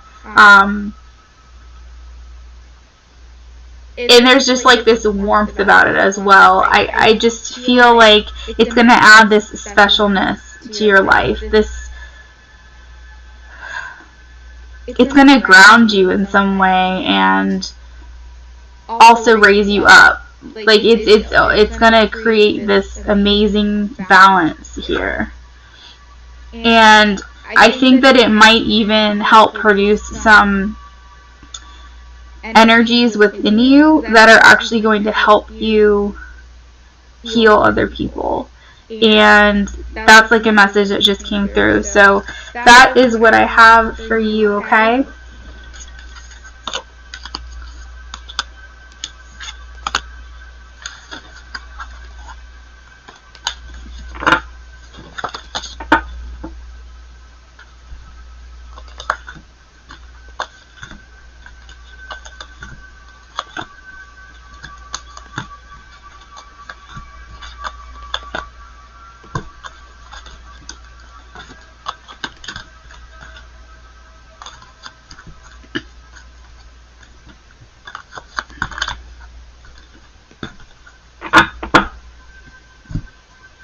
Alright guys, I'm going to step out for a quick second.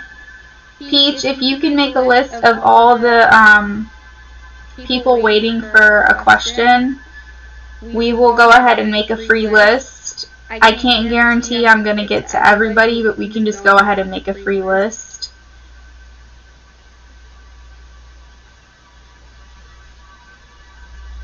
Oh, thank you so much.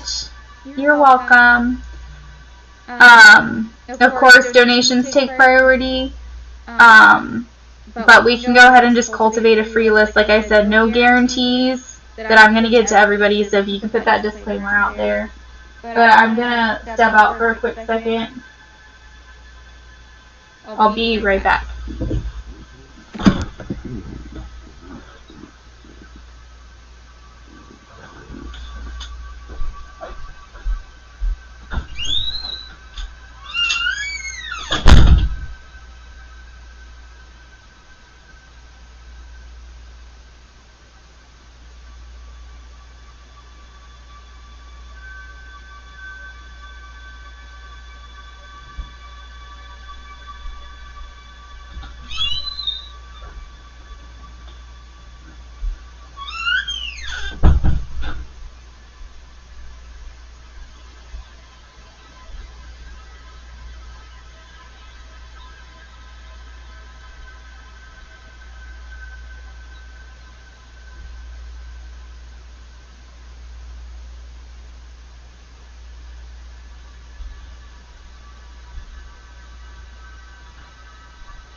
All right, I am back.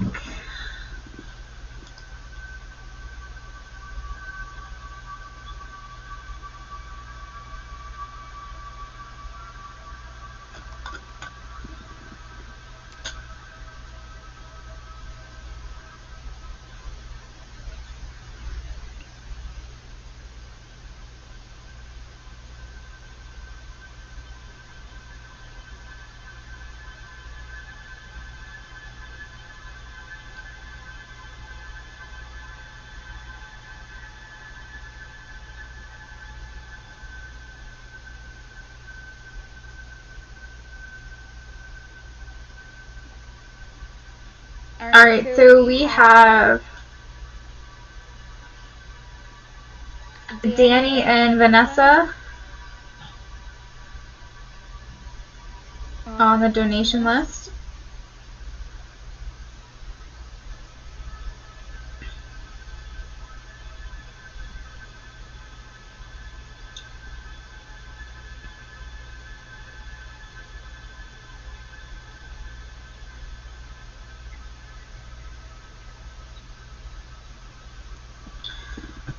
All right, Danny wants to know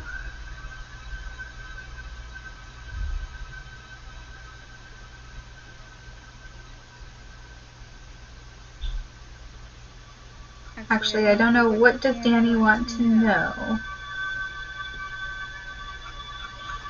Go ahead, Danny, what's your question?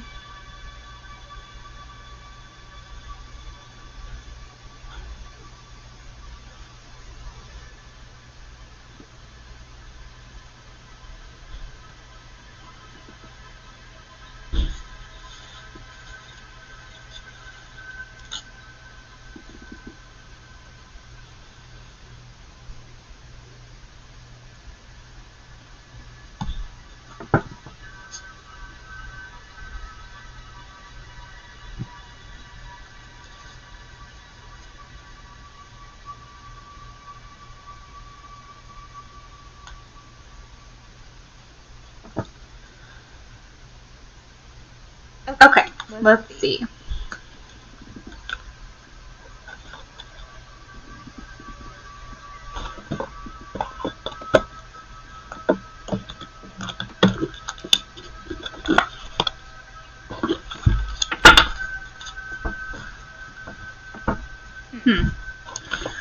Okay, so Spirit is saying pull Oracle first, so I can go off of that. We're going to get some Tarot, because Tarot is more specific, but apparently there's a message for you here. So let's see.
Danny, you have like, it's funny because you have, this situation isn't funny, but you have like a lot of cards from Spirit trying to come out at once.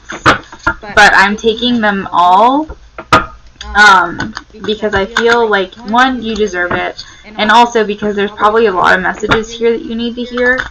So before I go into that, I do want to get some tarot messages here, because like I said, they can be a little bit more specific, but I was called to pull Oracle first, just so we can kind of get a feeling of the energy, and that's what I'm going to read first for you, and then we'll go into tarot.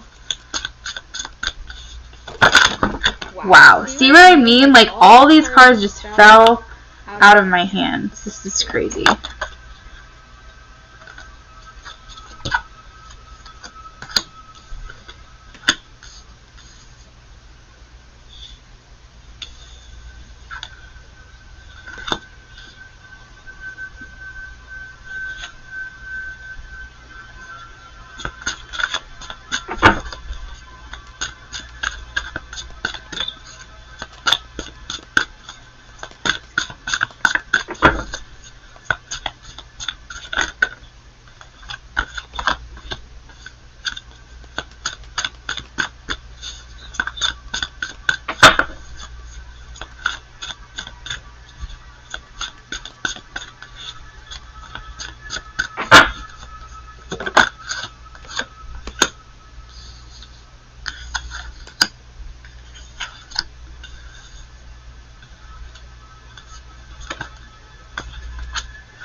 Okay, so, hold on, there's something else that needs to come out, hold on.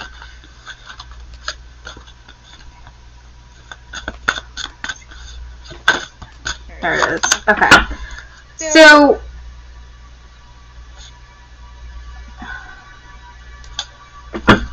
I'm not sure if, oh man, there's a lot going on here. Alright, so number one, first and foremost, you love him. You still do. I know he's your ex, but you still love him. And I want to say that he loves you too. The issue with any kind of addiction is that it's simply that. It's the addiction, and no matter whether they love you or not, that addiction overpowers the love. And so I think that it's really important for you to get this message from Spirit, is that this is bigger than you. And so I think that you need to know that, understand that, hear that. Wow, this is heavy. Okay.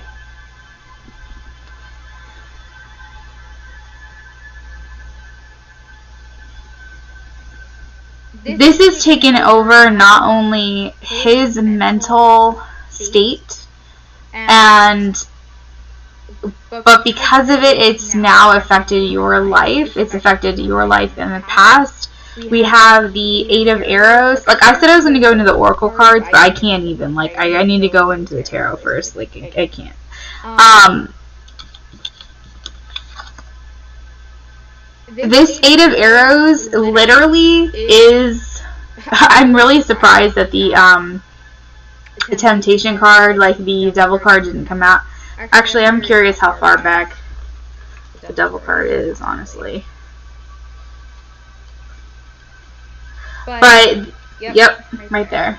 So, it's not even halfway back. It's like a couple cards. It's a couple cards back. So, the energy is real far, like real close up to the surface. We have the Eight of Arrows, and this is about mental restrictions. This is about self-imprisonment and things that we do to ourselves. Self-imposed restriction and things like that. This is all mental right here. So I feel like, because it's almost like a double-edged sword. It's like, because of what he's doing, it's also happening to you as well. We have the Sacrifice card, which is the Hanged Man in reverse, and this is martyrdom. So this is also like indecision as well, and this is causing delays, and I feel like this is this issue is such a huge imposition to the relationship that it stifled anything that you guys could have possibly had together. We have the Five of Cups in reverse, and I feel with that,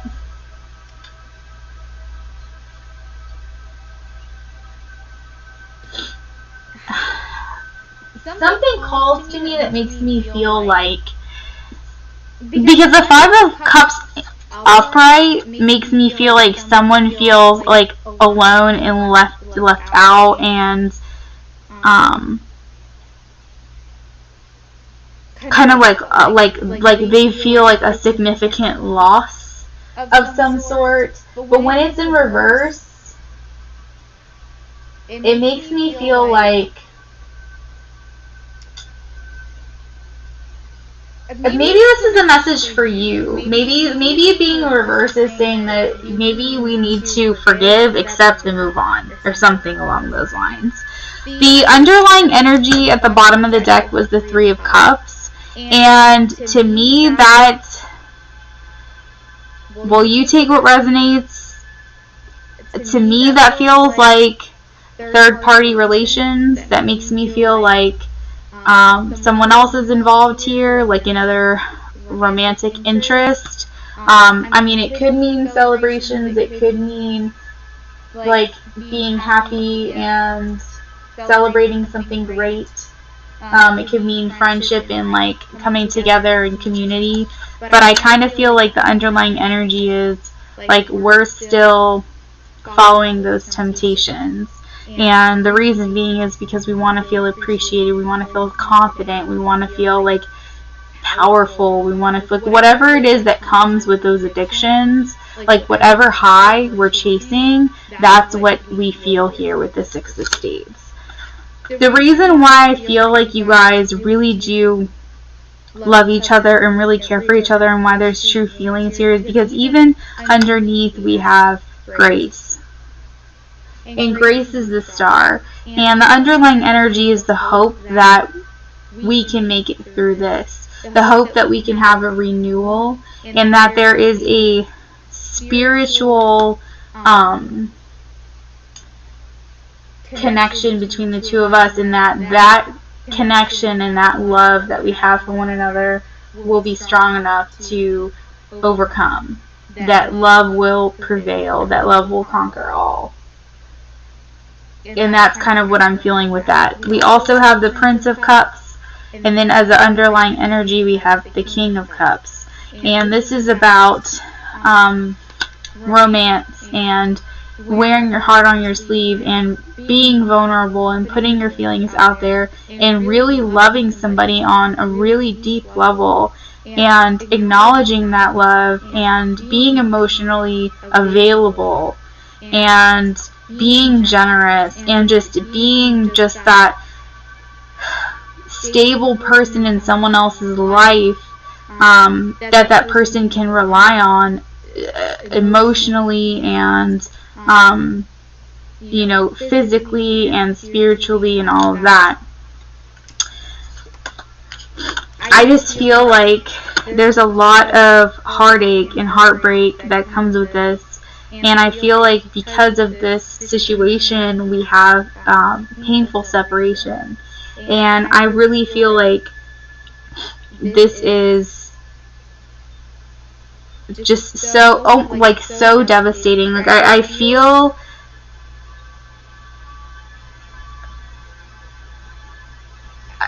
it's almost like I can't put into words how heart-wrenching something like this is. It's like with any addiction, it's like, how come you can't love me enough to put us before this? Like, how come I'm not enough? And it's like, you are enough. Addictions are addictions. But it just sucks. And I just kind of feel like that sorrow and that pain behind that in the Three of Arrows, like, feeling like, why am I not enough? Why? And then trying to like compartmentalize the addiction, trying to compartmentalize and like not make excuses for it, but like then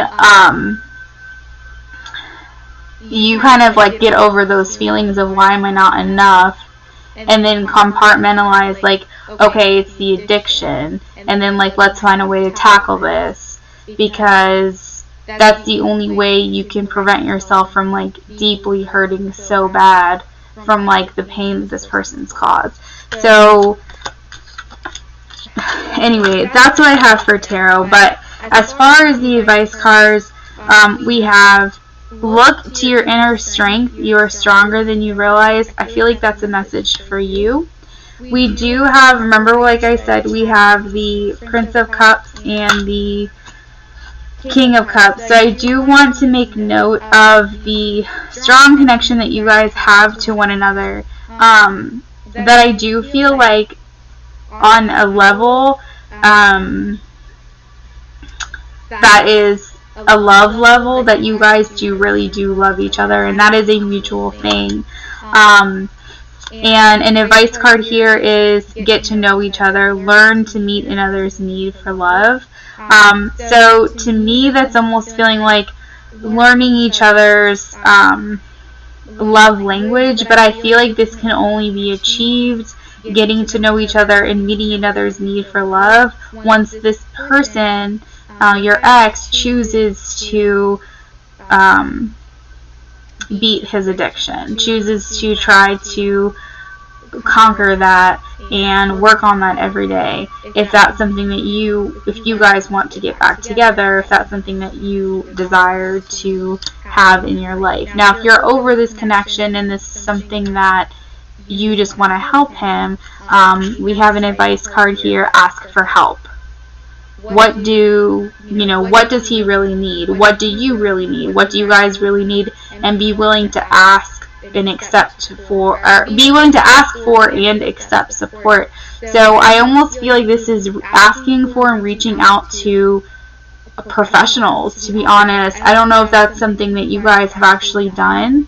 But, like with any kind of addiction, sometimes it's, like I said at the very beginning, this is bigger than you.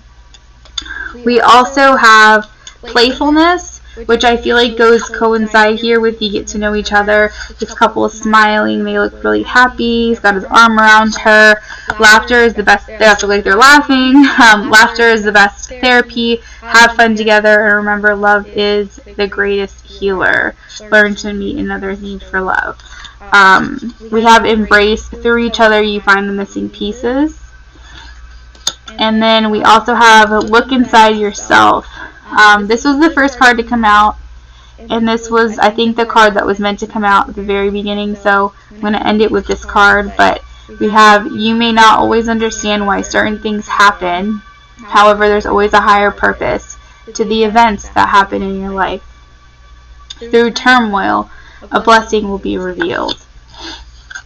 But this is the main card, and it says, look inside yourself. Examine what is causing you to feel this way. And I think with that, there's so many different things that Spirit is asking you.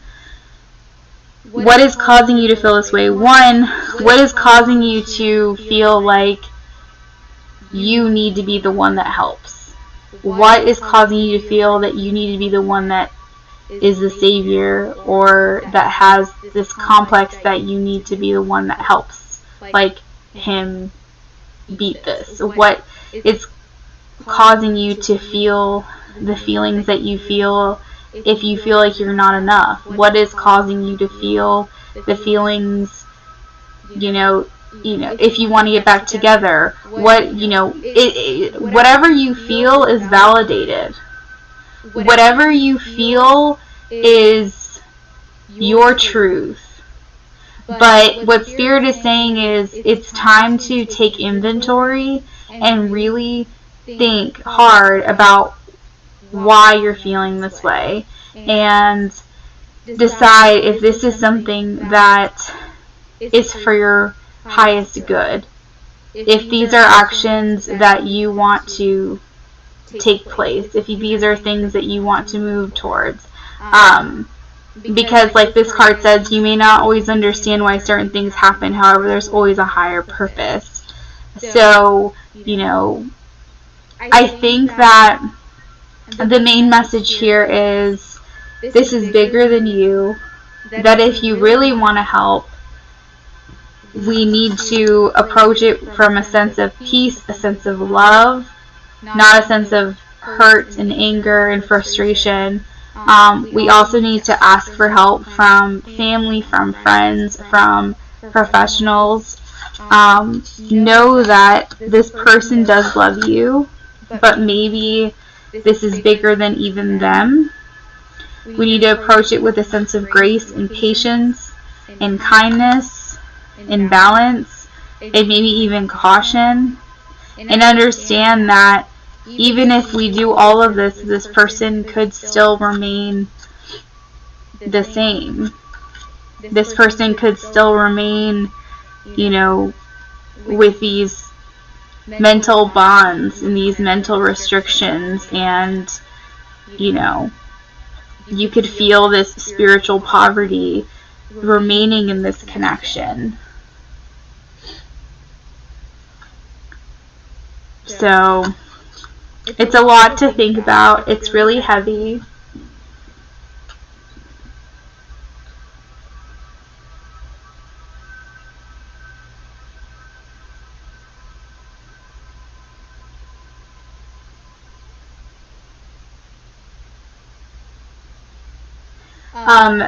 Peach said it was 10:10 when I was talking, and this indicates that the angels are at your side to give you encouragement and confidence you need to explore territories and areas that are unknown to you.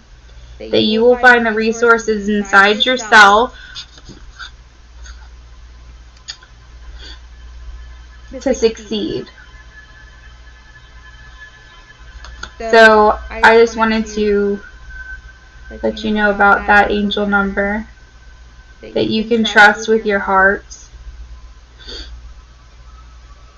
that you can trust in your angels, you can trust in your spiritual team,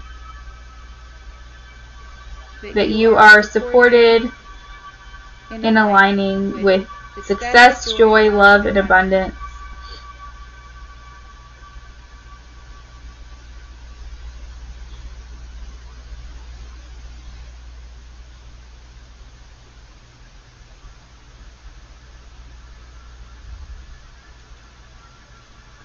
And it also says that it's a message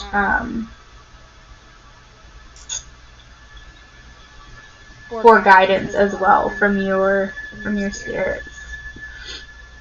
You're welcome.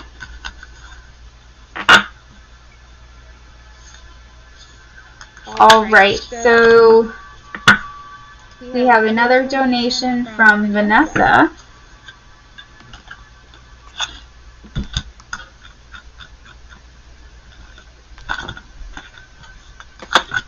I hope that it resonated a little for you, Danny.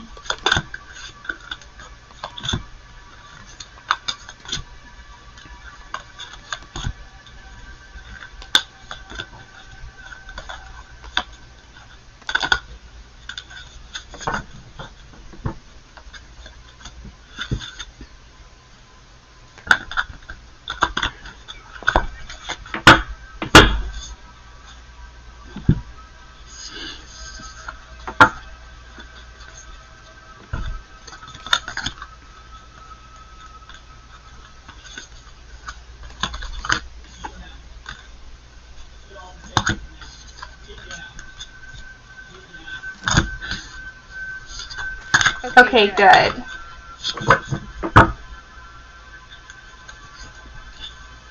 Alright, so Vanessa wants to know what the spirit needs to tell me. Of course.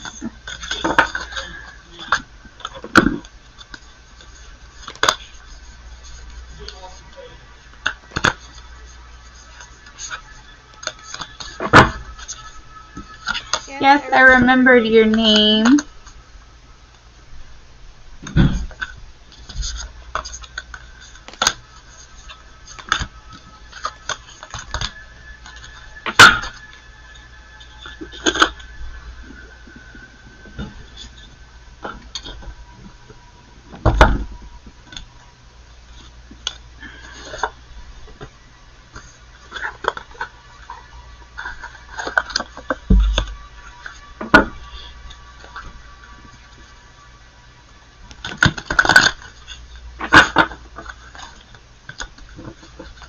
Spirit, what do you need to tell Vanessa?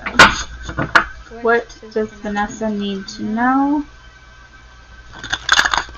Any guidance, please, for Vanessa? What does Vanessa need to know, Spirit? What do you need to tell Vanessa?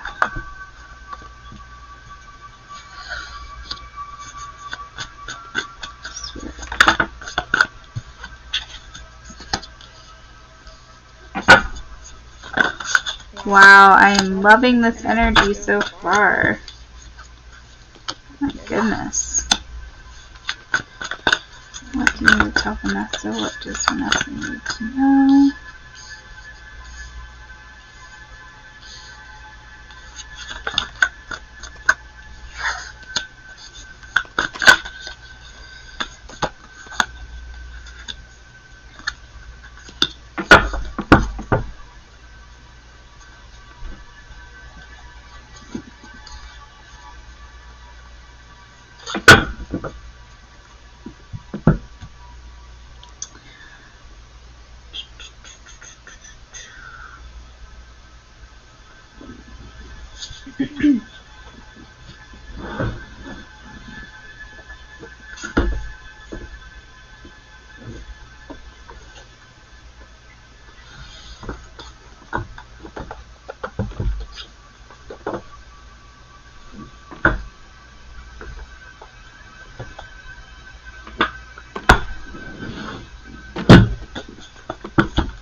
Alright, Vanessa, so if there's anything that you have been unclear about, if there's a decision that you need to make, or if there's something that you've been deciding between, or a path that has seemed unclear of some sort, we are being told now that it's time to make a decision. Time to move forward.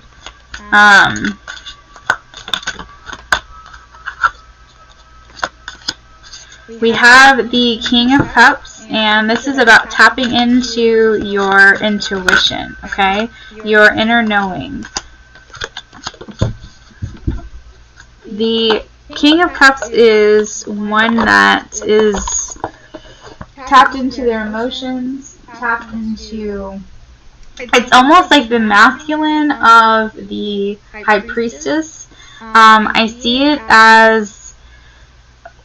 It's definitely a divine masculine energy, but it's the creative side and almost like a more feminine masculine, if that makes sense. The King of Cups is one who is emotionally balanced and controlled, and they're just one with themselves, and they just feel whole. And I love this energy coming out with the King of Pentacles as well, because I feel like there's an abundance and a groundedness. So you're just very whole and grounded and stable, and just this very like feeling good energy here. And so if you don't feel that way right now, that's coming towards you, and I think that's what Spirit wants to relate. At the bottom of the deck here, we have the Two of Swords. And I feel like there's some things that maybe aren't clear to you with the moon underneath, and that's why I was asking if there was anything that you're unclear about, you're unsure about, if it's the way someone feels about you, or decisions that you need to make, or choices. It can't even be choices between two things or multiple things. If there's a path or some sort of situation that seems unclear to you, I'm feeling a pull between two things just because we have the Two of Swords and then we have the shadow side and the light side here with the moon, but really the moon is just about illusions, things kept hidden, things like that. I really feel like it's also about fears and insecurities and things along those lines. So if there's things that you feel unknown about, confused about, unsure about, I feel like we're stepping into our power and those things are going to start to be made clear pretty soon. It's time to take action. So if you've been looking for a sign here to say what you want to say, be in your power, confront an issue, make a decision about something. We have the new moon in Aries. We're very fiery right now. You basically have the balance of all of these elements in one in this reading, and I feel like you're kind of coming into that. It's almost like that manifestation energy where like the magician has all the tools in his arsenal. He has water, fire, earth, air, and he's like putting this cocktail together and creating this spell and trying to bring this manifestation to light. And I just feel like Spirit is saying that whatever it is that you want to do, you have the energy right now to make that happen. So think about what it is you want and let's get it done. We have Own Your Divine Power. We're replacing codependent people-pleasing with assertiveness and empowerment. So that's kind of exactly what I was talking about. And if you have people-pleasing tendencies, just remember that's not self-care. Like sometimes people think, oh, well, I'm helping other people, I'm being selfless. No, you're not. You're people-pleasing, and that's not self-care. That's not being selfless. That's hurting yourself. That's self-detriment if you're being a people pleaser. So understand and know your boundaries. We also have love life. New or renewed romantic love is here for you. So this is a message.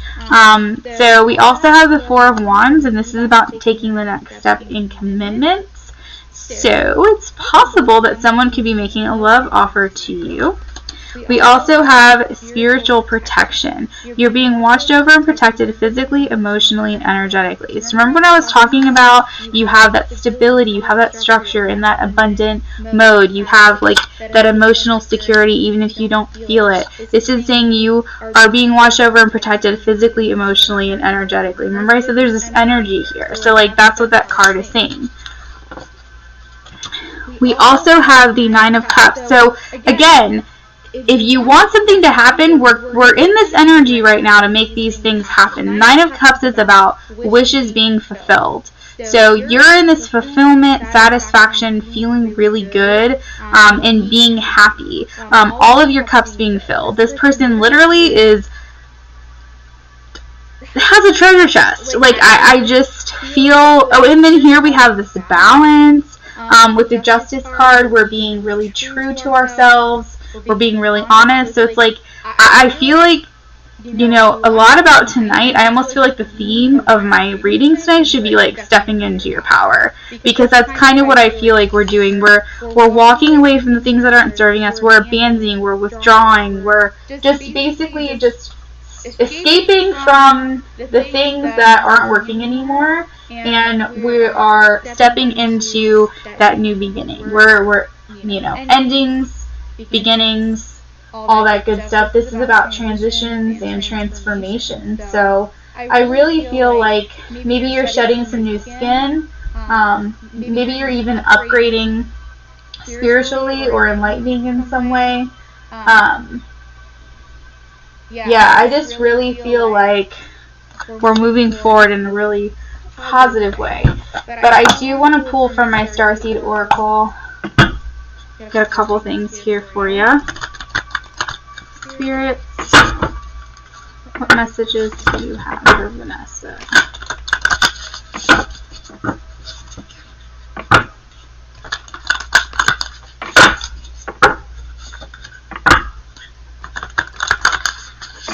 What messages do you have, Vanessa?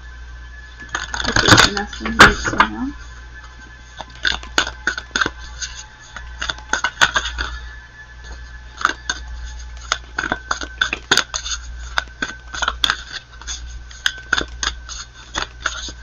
Alright, we have big picture thinking, Pleiades energy, visionary, inspired ideas. Yo, what did I just say? Like, this is so on point. It's giving me chills. Big picture thinking. So this is literally like Seven of Pentacles energy with the visionary, inspired ideas. Also, like inspired ideas, that's like Ace of Swords. So remember when I said whatever you can think, you can manifest? That's what this is.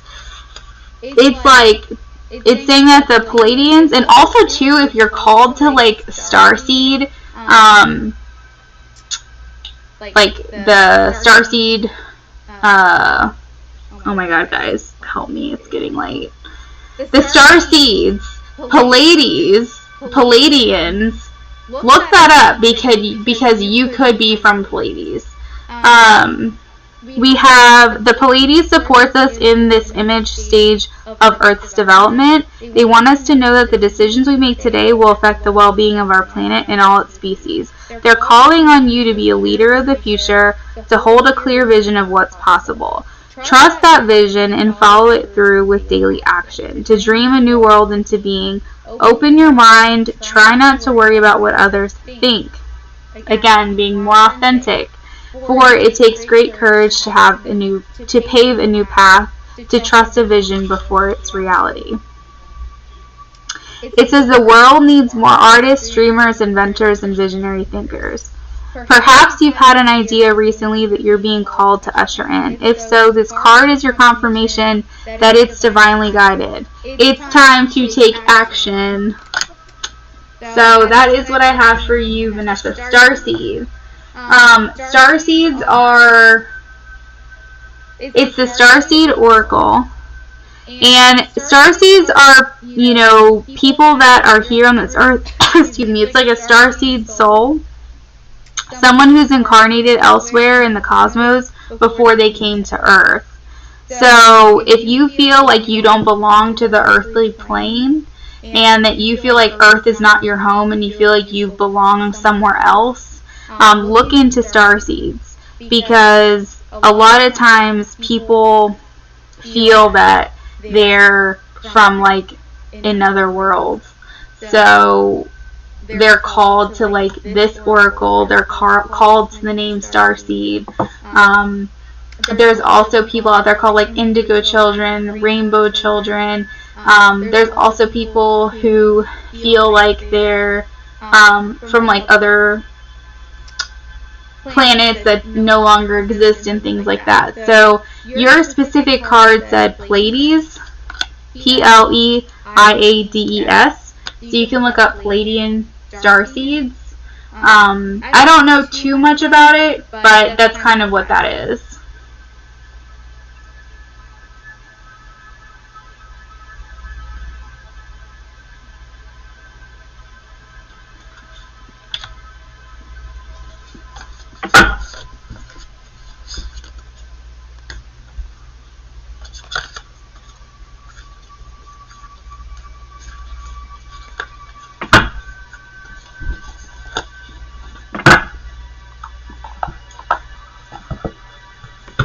Alright. And, Vanessa, if that doesn't resonate to you, the Starseed part, just take the message for what it is. But a lot of times, if you get a card or something along those lines, I do like to point it out, because sometimes that will generate you to look more in-depth into something, and maybe that message needed to reach you to look further into something. So that's why I like to mention it.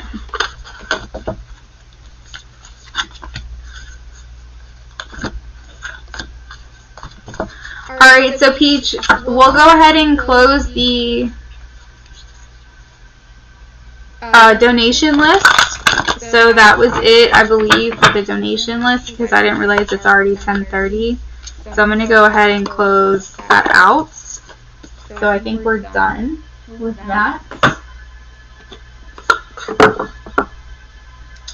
We're on to the free list. I'm going to do some free readings.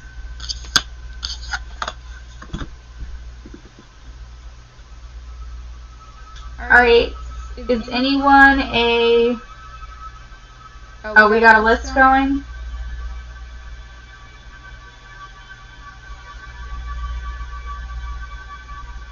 Bernice, are you a subscriber, Bernice? If so, thank you very much.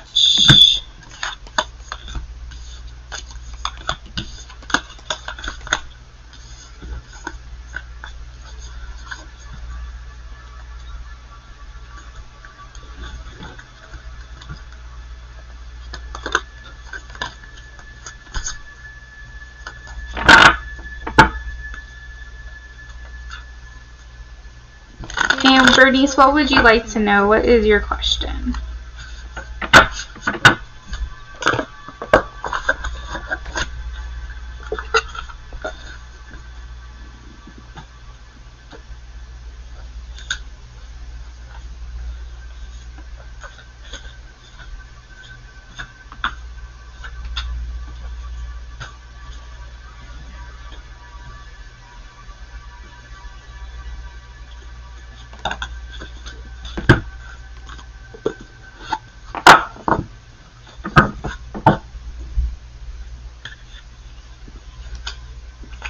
Okay, Peach, that's alright. I'll do Bernice, and then I'll do yours.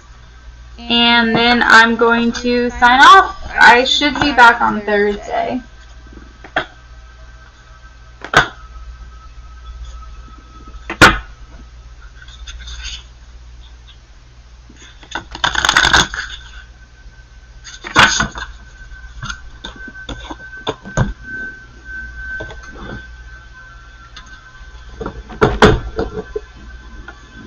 Bernice, you want to know if there's any business opportunity coming?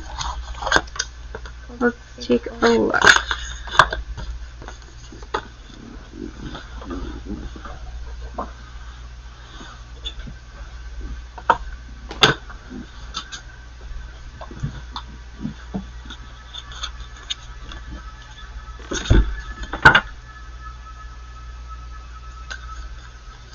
Is there a business opportunity coming for Bernice 1111? Yes or no? Is there a business opportunity coming for Bernice?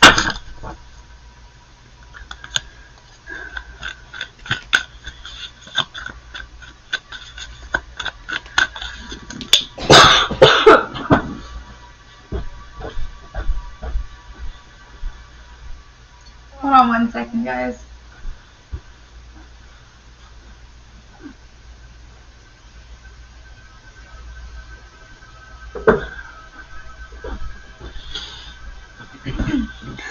Had an itch in my throat.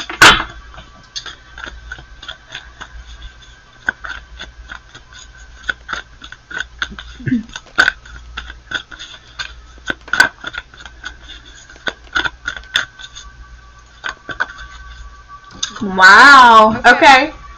Okay, I see you, Bernice. What else is coming for this business opportunity for Bernice? What else is coming for this business opportunity for Bernice?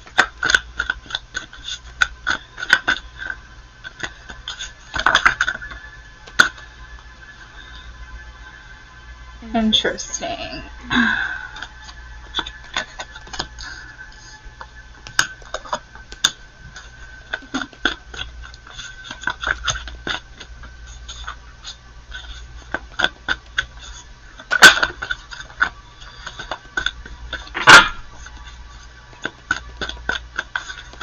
Verify the total, please. Verify the total.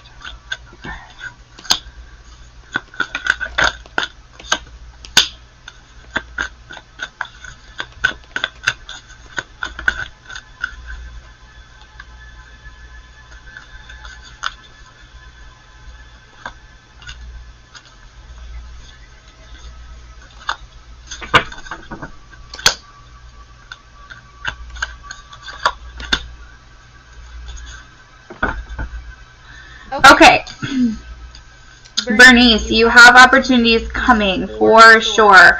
I just want to let you know that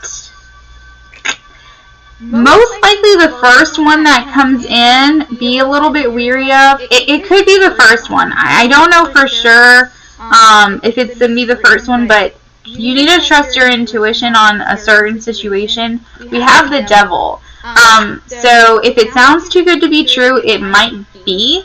So use discernment on a certain situation. The devil is about things that we can be bonded to, tethered to, things that we don't want to be chained to. It can be about materialism, things that are restricted, that hold us back. So it could be like a contract or something that you undergo that can actually be like your downfall or something. So what the devil is saying here is just use your discernment about who you go into things with. Pay attention to the people you surround yourself with this opportunity, but there is a lot of opportunities coming your way. If you feel like you can trust this person, that's fine, but there's a little bit of something here about just be really picky about who it is that you go into business with. Because we're clarified by the Page of Cups and the Six of Pentacles. Someone's coming in that's going to be really generous. They're going to be making these offers to you. It's one way you can tell that this may not be the best person to go into business with is if it seems too good to be true. They're making a lot of offers to you that they're not really asking for much in return. And also there's some synchronicities lining up, like you feel like you're giving signs from the universe, like you're given like angel numbers, like you're seeing a lot of synchronicities, like maybe when this person calls, you see like 1111 all the time, or you see like angel number 222 all the time, or like maybe their license plate says something that gives you a message, or I don't know, just pay attention to synchronicities. That could be a message for you. But I do see you networking. I do see it working out for opportunities coming your way. We have a yes. The Three of Pentacles is a yes card. So it's very favorable and likely that this is going to work out in your favor with the Three of Pentacles. The Three of Pentacles is also about collaborating. It's about having initial fulfillment in something and working together as a team. So I feel like your business has to do with you working together with other people. So Bernice, we're on you, so I hope that you know that. And I feel like you're going to have some opportunities coming in pretty quick, actually. So with the Eight of Wands, this is the fastest moving card in the whole deck. So for that to come out as like the first technical card of your reading, I feel like these opportunities are coming in pretty quickly. So what Spirit is saying is to kind of go within, do some contemplation when it comes to who you decide you're going to go into business with. And just make sure that you're making sure that it's the right opportunities. You could even get an advisor, you know, if make sure that someone's going over contracts, things like that. There's just something here about being bonded to this person or tethered to them in some way that could be not the greatest situation. So make sure that you seek professional help if you feel like maybe it sounds too good to be true. For some reason, Spirit just keeps telling me to go back to this. I don't know. But we have the Hermit, which is about introspection and following your inner guidance on that. But I feel like once you do that, though, because you do have a lot of options, just remember this isn't going to be your only choice. We have the Ten of Cups, so you are going to find somebody who you feel aligned with. They're going to kind of be like your knight in shining armor in a way. This opportunity is going to feel like it kind of like not saved you or anything, but kind of like just in a business opportunity kind of way, swept you off your feet in a romantic kind of way. Like, basically, if business could have romance, this is what this opportunity does for you. I feel like it's going to make you, like, kind of rekindle your passion for this business. It's going to make you feel like there's so much potential, and the Ace of Wands is about having an inspiration. It's potential, it's beginnings. I think you're gonna feel creative again as well. And like I said, the Ten of Cups, this is just this opportunity that comes in. This is a much better situation. That's why I feel like it's coming after this one. Or it could be coming around the same time. Maybe you just have to decide which one. But I think it's going to be a much better fit. You're going to feel much more aligned with this situation and much more in harmony. I think it's going to be a much more enduring, happy, fulfilling type of situation. So that is what I have for you, Bernice, okay? I hope that you got all of that. If you didn't, this stays up for recording. Once I close it out, you can come back and check out the recording version of it. I probably started it around 2:40 or so. Maybe a little bit. 2 hours, 40 minutes, maybe somewhere around there, a little after. I'm not sure. Alright, Peach, did you have a question for me tonight?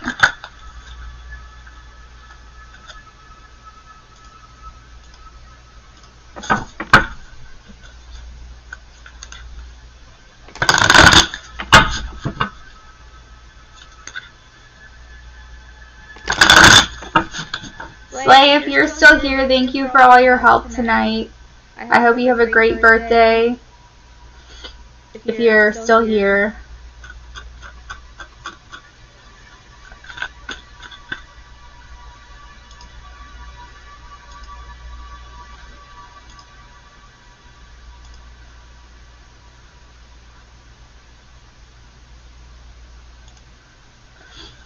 Good night.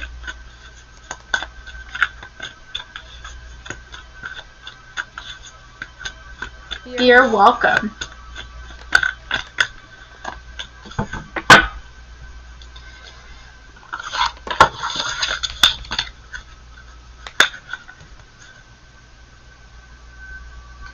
Okay, let's take a look here.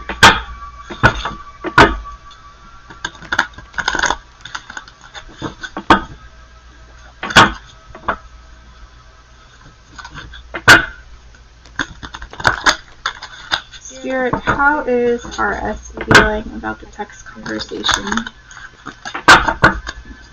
between Peach and RS last night? How is RS feeling currently about the text conversation last night?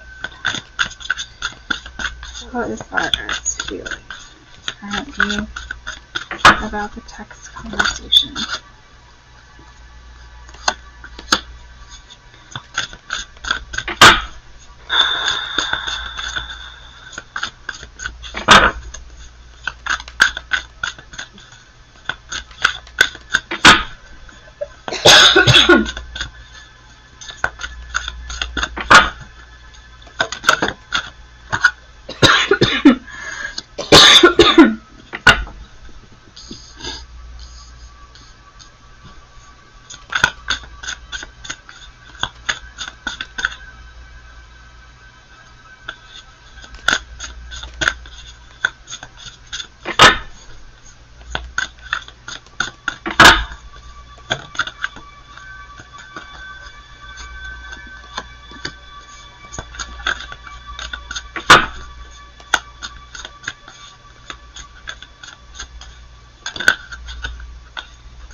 Okay, so he's not ghosting quite yet. That's not the energy that I'm picking up on. You know, I always say follow your intuition on what you think is going to happen, but I feel like more than anything there's confusion. I think that he's just confused on how he feels about the situation. The issue is that we have, and I cannot wait, Peach. I think I was saying in the other lives that I had that I'm making a tarot deck, but I'm not. I'm making an oracle deck. I meant to say oracle deck, but I'm making a channeled messages deck where I basically say what I like intuitively think your person is saying. So I'm putting messages in an oracle deck together. So I really feel like I'm excited to kind of see where that goes. And I would like to do that for like these kinds of readings. Because I feel, and actually I just got a channeled message that just came through just now, is I need some distance. So it's not ghosting, it's just I need time right now. The problem between RS and you is that he can't sever his ties from you. So whether he wants to ghost you or not, he can't let it go. That's the problem. Like, here is the sacrifice card, and this is about, to me right now, I'm seeing this as letting go. I'm seeing this as him trying to let go. And I see this almost as if you are like, hold on, but I almost see him as like, he's not fighting very hard to be like, get off me. Like, I just feel like there's something here still, and he's like, wait, what did you say? What do you need? Like, I feel like he wants to let go, but there's just some confusion here. The King of Coins in reverse is someone who's like wanting to be in control of the situation, wanting to seem assertive, like wanting to like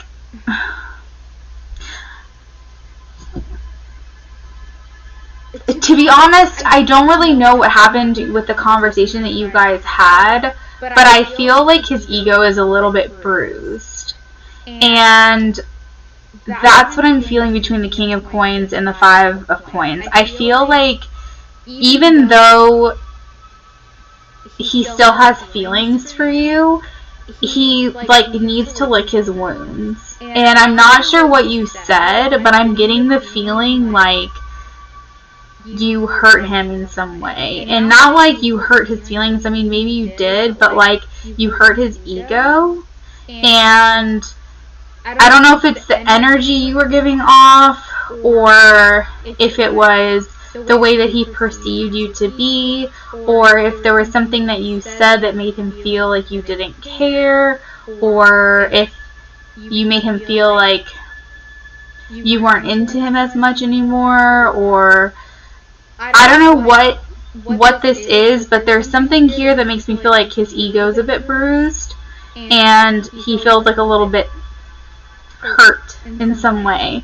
And so I feel like that leads to confusion and him trying to let go of this connection. And no, it doesn't sound good, but the underlying energy is that he's going to be a little bit cold to you.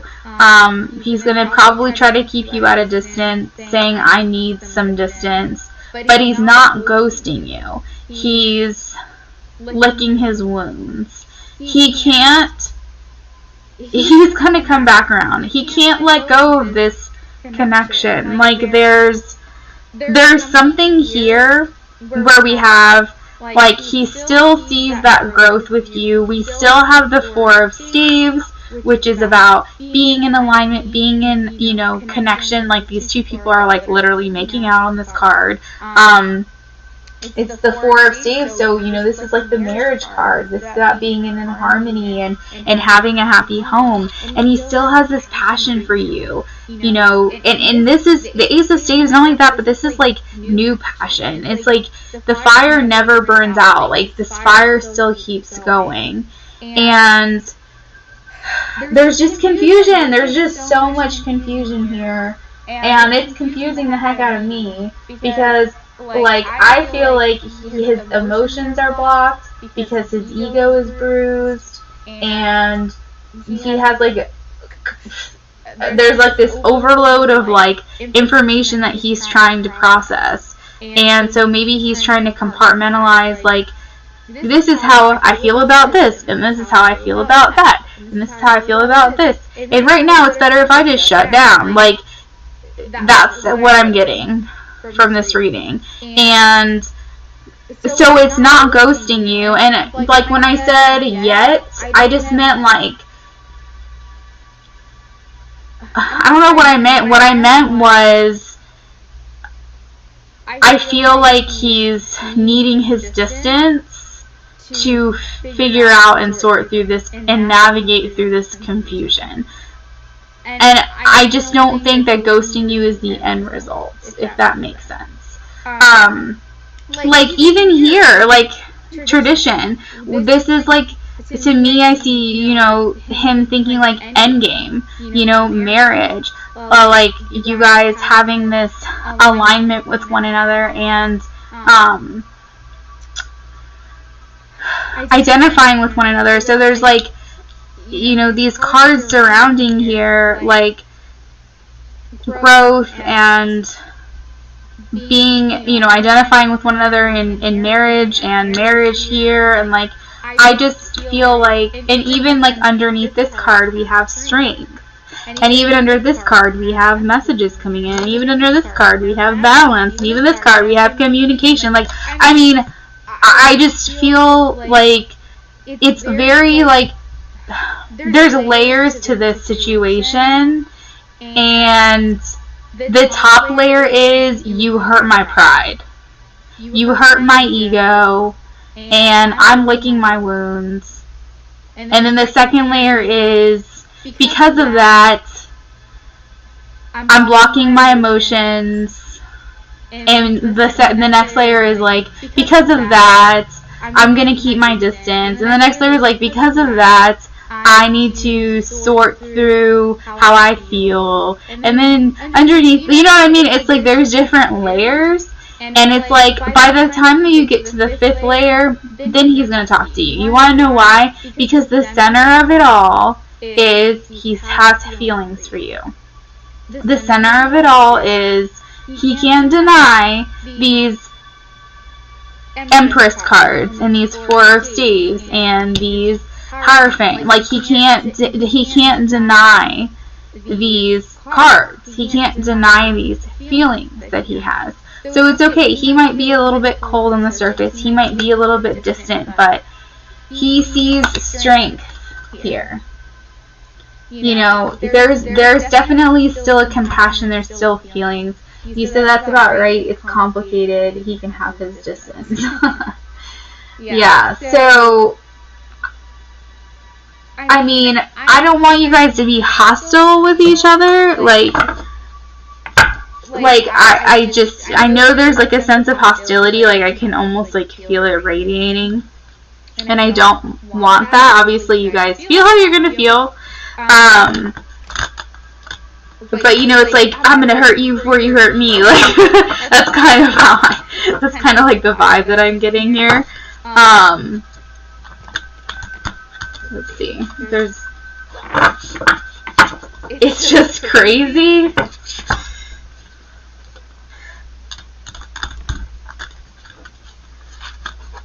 But I hope that you don't see his lack of communication as ghosting. I see it as processing, navigating through his feelings, and like,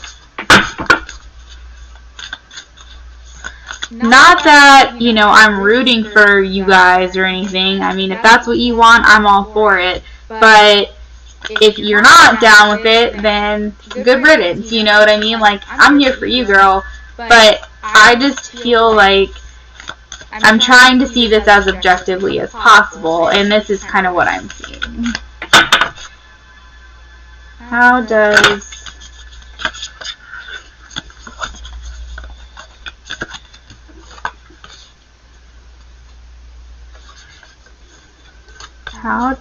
RS feel as a conversation piece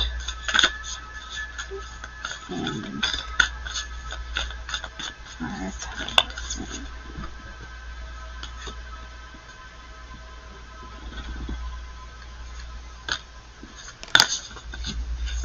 how does RS feel?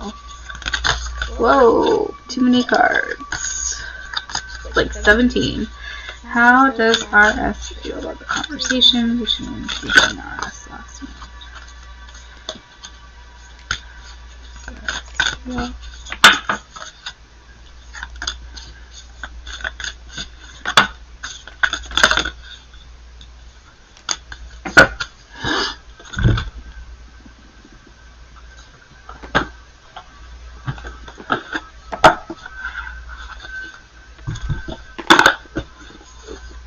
Yeah.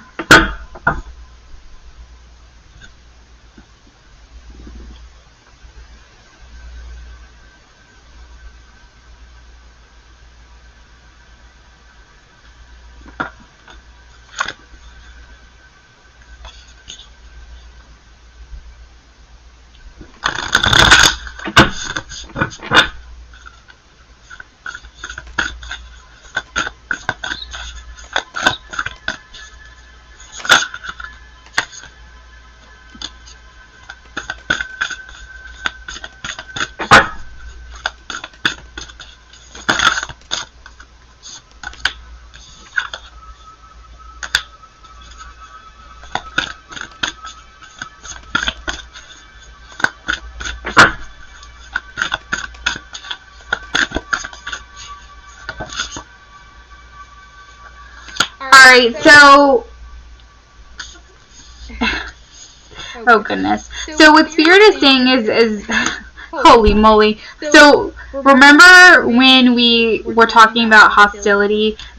So we're not approaching this from a place of love, and Spirit is like, we need to approach this from a place of love, and even if you're not wanting to be with this person anymore, or you're upset, you know, there's so much passion here. It's like, this is what this is. It's like, you're like red hot, angry, you're mad, you know why? Because there's so much fiery energy, and it's like, I have feelings for you, you idiot, like, just live up to my expectations and stop being such a stupid head. Like, that's just kind of how I feel.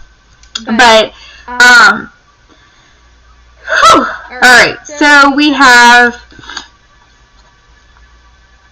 beware of what you are projecting, for the qualities you admire in one another are the qualities you both possess. Equally so, the qualities you don't like are also your own reflection. So what this is saying is what you love about RS, you also possess. What you don't like about RS is something that you reflect within yourself, and vice versa. We also have forgiveness. Stop focusing your energy on past events, for life is too precious to waste. You create your reality by what you think, dream, and imagine. So I want to say that the forgiveness is more so the message for RS, not you. I feel like this is what RS is working on.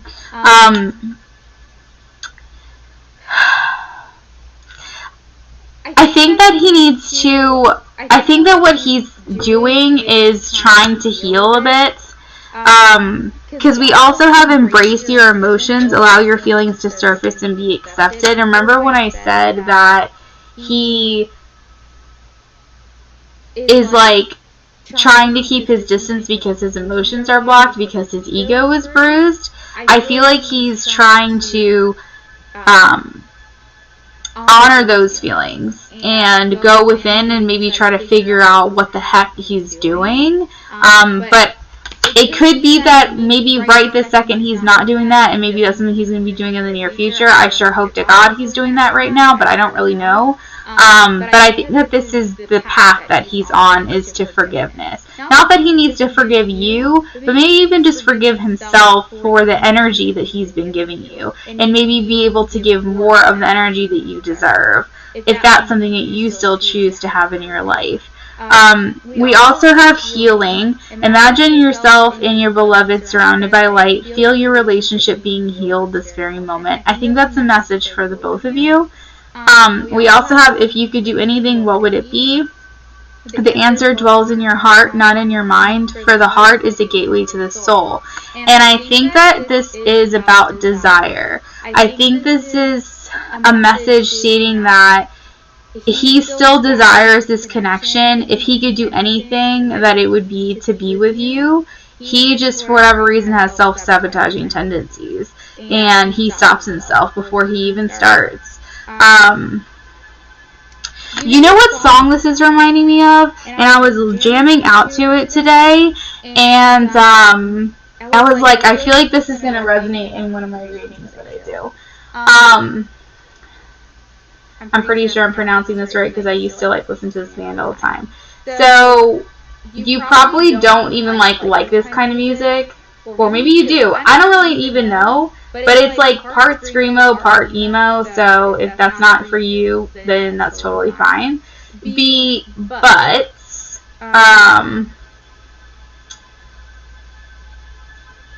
you can look up the lyrics. It's called Baby You Wouldn't Last a Minute on the Creek. And it's a song by Chiodos, which is Chiodos. I believe that's how you pronounce it. And the lyrics are so on point that I feel like, Peach, you need to just read this, because I feel like that's kind of what you guys are going through. So anyway, back to this. That's what this reminded me of. So anyway, we have love is all around you. There's love everywhere all the time. Simply acknowledge this as truth. And I think that's Spirit saying that we need to approach this with more love. Not that you need to love RS, but open heart space. I'll type it. Hold on one second.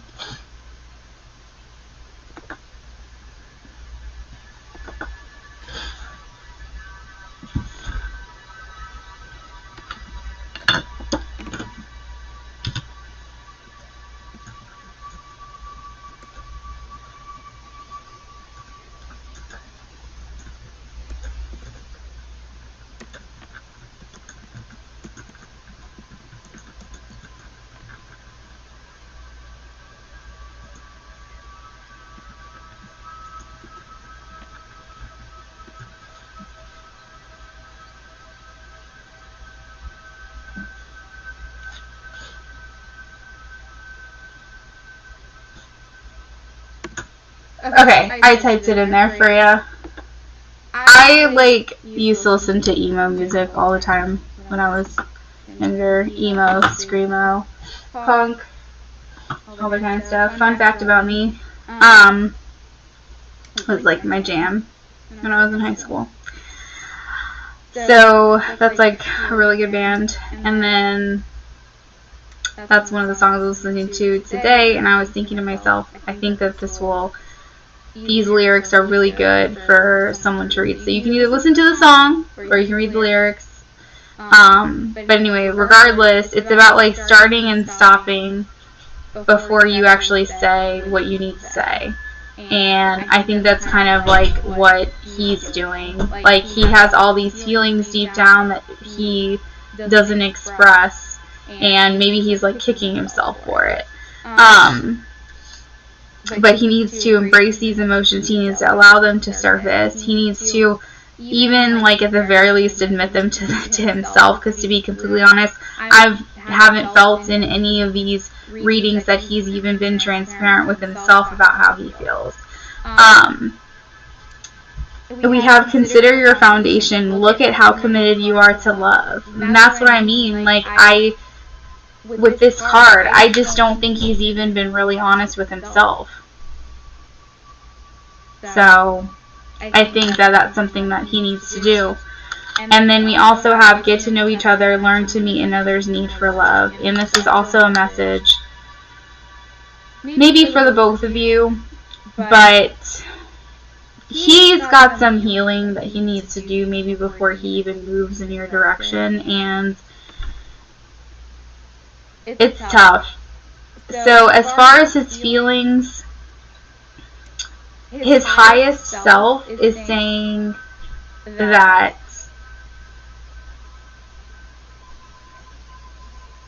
he loves you. His highest self is saying, I see a future with you. We are strong together, and I want you in my life. His 5D self connects with you, and you have his heart. But his 3D self, his physical being, his human form has so much healing to do, and so many blocked emotions, and so much stuff to go through, and like, I feel ego is strong with this one, and so we've got some things to work through. And so to answer your question, he feels confused and he feels bruised, and I think that he's not going to ghost you, but I think that he is going to ask for some distance. But I don't think it's going to be forever. But maybe it's for the best right now, just because you guys probably need some time apart to kind of figure out what you want. Honestly, he probably needs some time to miss you and understand the significance of your connection, because really, like, you shouldn't always be available to someone who is not giving you what you deserve. Like, you deserve something extraordinary, you know? Yeah, exactly.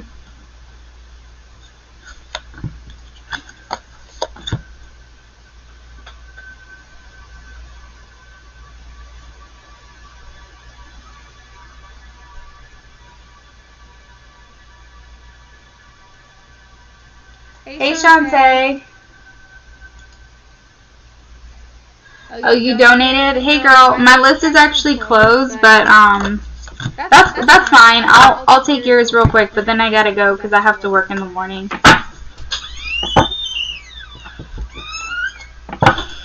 Hey, babe. I got one more reading.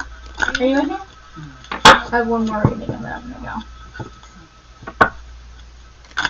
I was actually about to hop off, but someone donated real quick.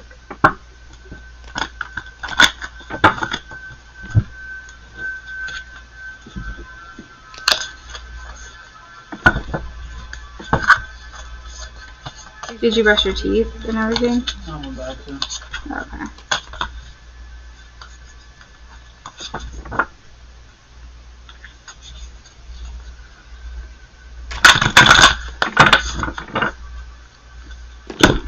That's okay, Shantae.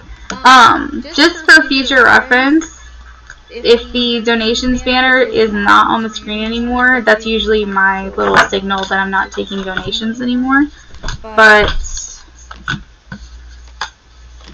that is not a problem. I will do your reading really quickly. So you want to know, are you supposed to get over Shawnee? Okay, let's take a look.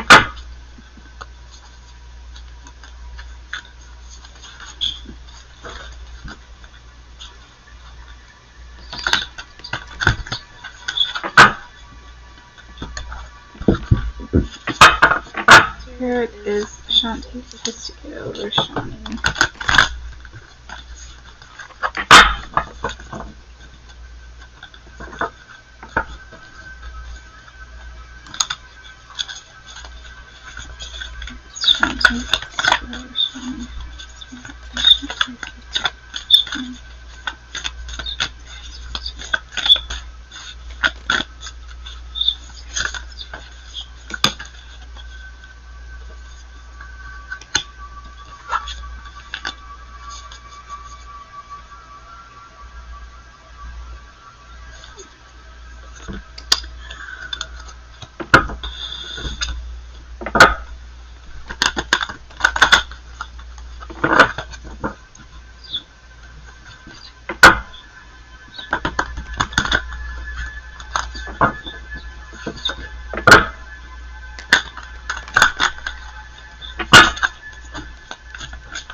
right.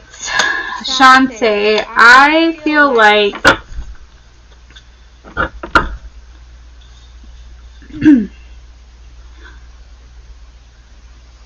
Spirit is saying you have free will, obviously, and I always want to point that out because when asking for advice, I always want to make sure that this is something that you know and that you're not just taking what I say as like something you absolutely need to do. However,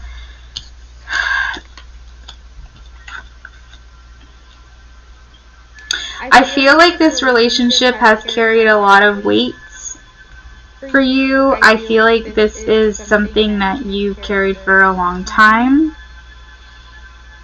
that's caused a pain over the course of a while. And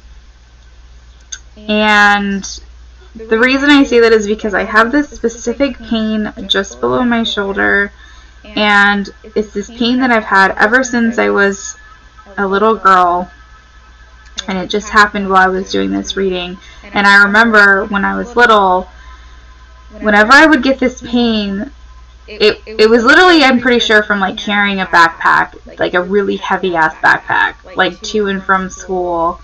And I remember when I was little, my grandma, she would put me up on the counter in her kitchen, and she would lay like hot compresses on my back, and it hurt so bad. And literally this was elementary school, and I still, to this day, 31 years old, and I still have this pain that comes every once in a while. And it's like, it makes me feel like this is a pain and lesson and something like that that you're going to have, that you're going to carry through life, something that was meant to teach you something. Almost like a soulmate connection, that it was like a karmic relationship that that was heavy, that reminded you probably a couple of things and taught you a couple of things, and I think one of them is important to know: self-care. But overall, the general feeling is that it's probably important that you do move on, only because this doesn't feel like a very enduring relationship from the energy I'm gathering tonight. And remember, energies change, but I have the message deep in your heart. You already know the answer. Do what feels right.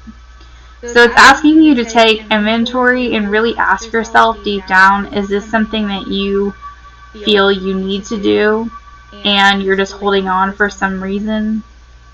Or do you really feel strongly that this is someone you should be with?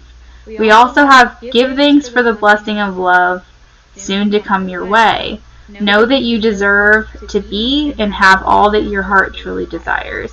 So is this the type of love, and is this the type of person, and is this the person that you feel that you deserve? That you deserve to have into your life, and the relationship that you feel is what your worth is. So that's what that card is asking you. With the Three of Cups clarifying a yes or no response, asking if you're supposed to get over Johnny, it does come as a yes, a likely and favorable outcome to that question. But at the same time, like I said, you do have free will to answer your question on your own. But I feel like with these cards coming out, the King of Staves, the Five of Coins, the Queen of Coins, the Seven of Arrows, Justice, Strength, Nine of Staves, Ten of Staves, and Ten of Arrows. We'll start with the King. The King is like one passion has dimmed. I see this card as someone who's wounded, who doesn't feel like they're burning as bright as they did before, who doesn't feel as hopeful. And the Five of Coins is someone who's just kind of like lonely and isolated and left out in the cold. And I just kind of look at this person who's just not living in their best light, the best version of themselves, or like living in a shadow or something like that, living in the shadow version of themselves. I'm not sure what sun sign you are, but we do have the Queen of Coins, which is the Queen of Pentacles. That is the Virgo. But I feel like this message here is take the more practical approach, but also follow your heart. Maybe try to find a way to make a heart-mind balance. What makes the most sense to your mind and makes the most sense to your heart, and find a way to make them meet. Good night, Luna. Or good night, Peach. So good night, Luna. Good night, Peach. I'm sorry your heart's breaking. We also have the Seven of Arrows, which is the Seven of Swords, and this is about breaking free. And this is about mental challenges as well, so I feel like maybe you're struggling from that. But this is also about breaking free from something. We have the Justice card, and very fitting coming just before Strength, because I feel like you're going to need this strength to be honest with yourself and just really, like I said, take inventory and really talk to yourself and just have a heart-to-heart with yourself and really say, is this for me? Is this connection for me? Is this for my highest good? Is this serving me? The Justice card is about truth. It's about honesty. It's about just really being real with yourself. And it's also about balance and fairness. And is this connection fair to you? So these are questions that we're being prompted to ask. We have the Nine of Staves, and actually back to Strength, I do want to throw out that that's also about compassion, and I feel like that's about, again, self-love and having compassion for yourself as well. The Nine of Staves is about being wounded, being scarred, having walls up, and being guarded. And this is kind of like your last test of faith, so I'm wondering if you're feeling like maybe you only have one more shot with Shani, or maybe you feel like all your chances are blown, or like there's not much hope left, or this is like your last chance, or something about how like things are spreading really thin.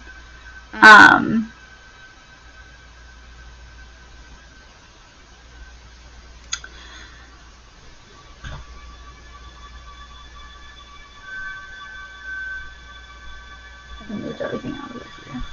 And then we also have the Ten of Coins, and that's in reverse. So this is about loneliness and loss as well.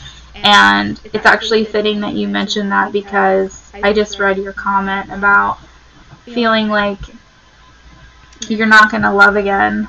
And I feel like that's really heavy for you here with the Ten of Arrows. The Ten of Arrows is a very heavy, almost like the Ten of Staves, the Ten of Wands. It's like a very burdened feeling where you just feel like, oh, a deep loss, a defeat almost from this ending and this loss.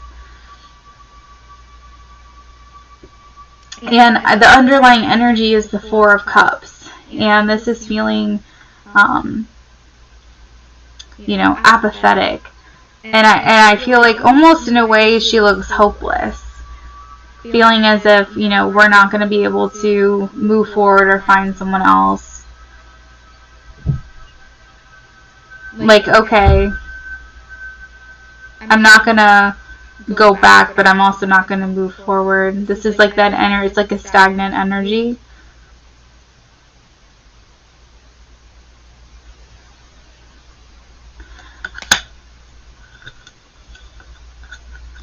But I feel like, too, with the transformation, this is about endings, and this is also about beginnings, and I just, yeah, you said as far as love.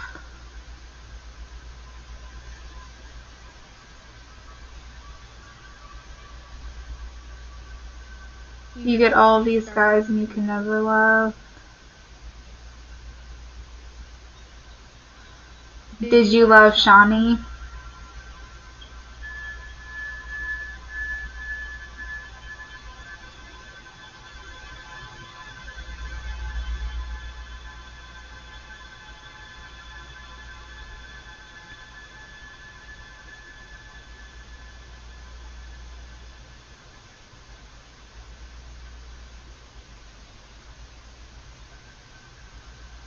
The ability to love, what I believe, comes from what you believe you deserve.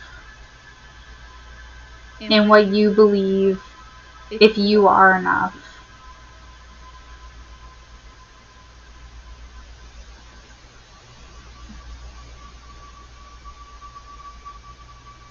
And so if you can't move on from him, then it's going to be hard for you to love someone else. And so it's about moving on and healing from that connection and severing those ties. And yeah, that's what makes it hard. And I think too, the older that we get, the more, I guess, small the world seems, and the less chance we think we're going to have at finding someone. And the more jaded we get, the more experiences we have, the more closed off we get. And put that guard up, you know.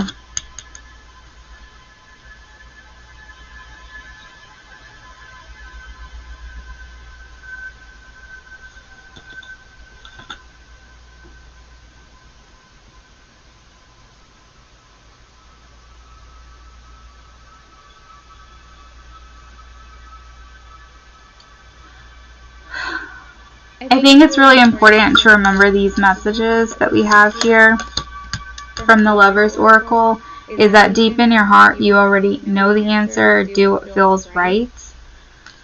And so if Shani is not giving you what you deserve, if you're not even in connection, or you're not given what it is that you want out of the connection and out of the relationship, then I would say that's your answer. And I feel like it's, you know, the law of attraction and what we feel we deserve in our mindset and the energy that we put out there has so much to do with what it is that we attract and we bring into our life. And, you know, healing is a big part of that mindset. So this card too, you know, being thankful for, even if you don't have it yet, just thanking God, thanking the universe, thanking your angels and spirits and whatever it is that you believe in for something that you don't even have yet. Just saying thank you for what's coming to you as if you already have it. And that's a way to bring it into your life. Knowing that you deserve to be and have all that you desire.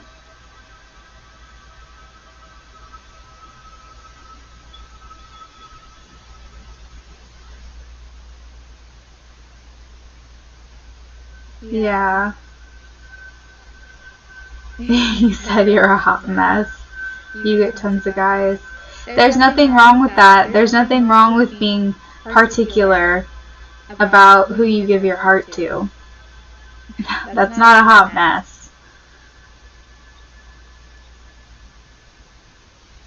It's important to be choosy who you love. You know what I mean? That's not a bad thing. It takes a lot, like, for me personally, it takes a lot for me to not get bored, you know, with the person that I'm with. It takes a lot for, it's like if I like you and you hold my interest and you make me laugh and I don't like get tired of being around you, like, that's saying something. So that may sound mean, but that's just my personality. So it's like, it sounds a lot like you, and you know, when you know, you know. But do you really want to spend, even if it takes another few years for you to find someone else, do you want to stay stuck in this energy with this person who's not giving you what you deserve and who's not giving you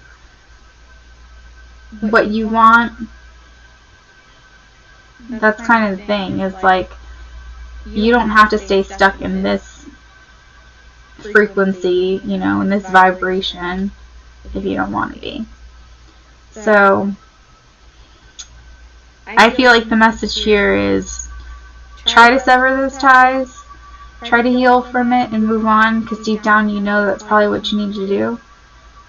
But at the same time, Spirit doesn't boss you around, doesn't tell you what you gotta do, what you're not gonna do. So, you know, do what feels right to you. And if you're not ready, you're not ready. But that's just what I see in the cards.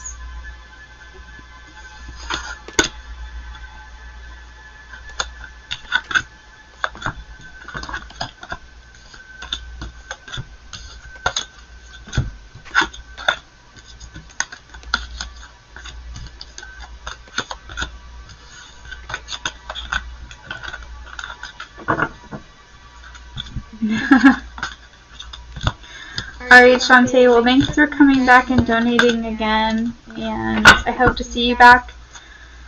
I will be on again, I think, on Thursday. If I don't see you then till next time.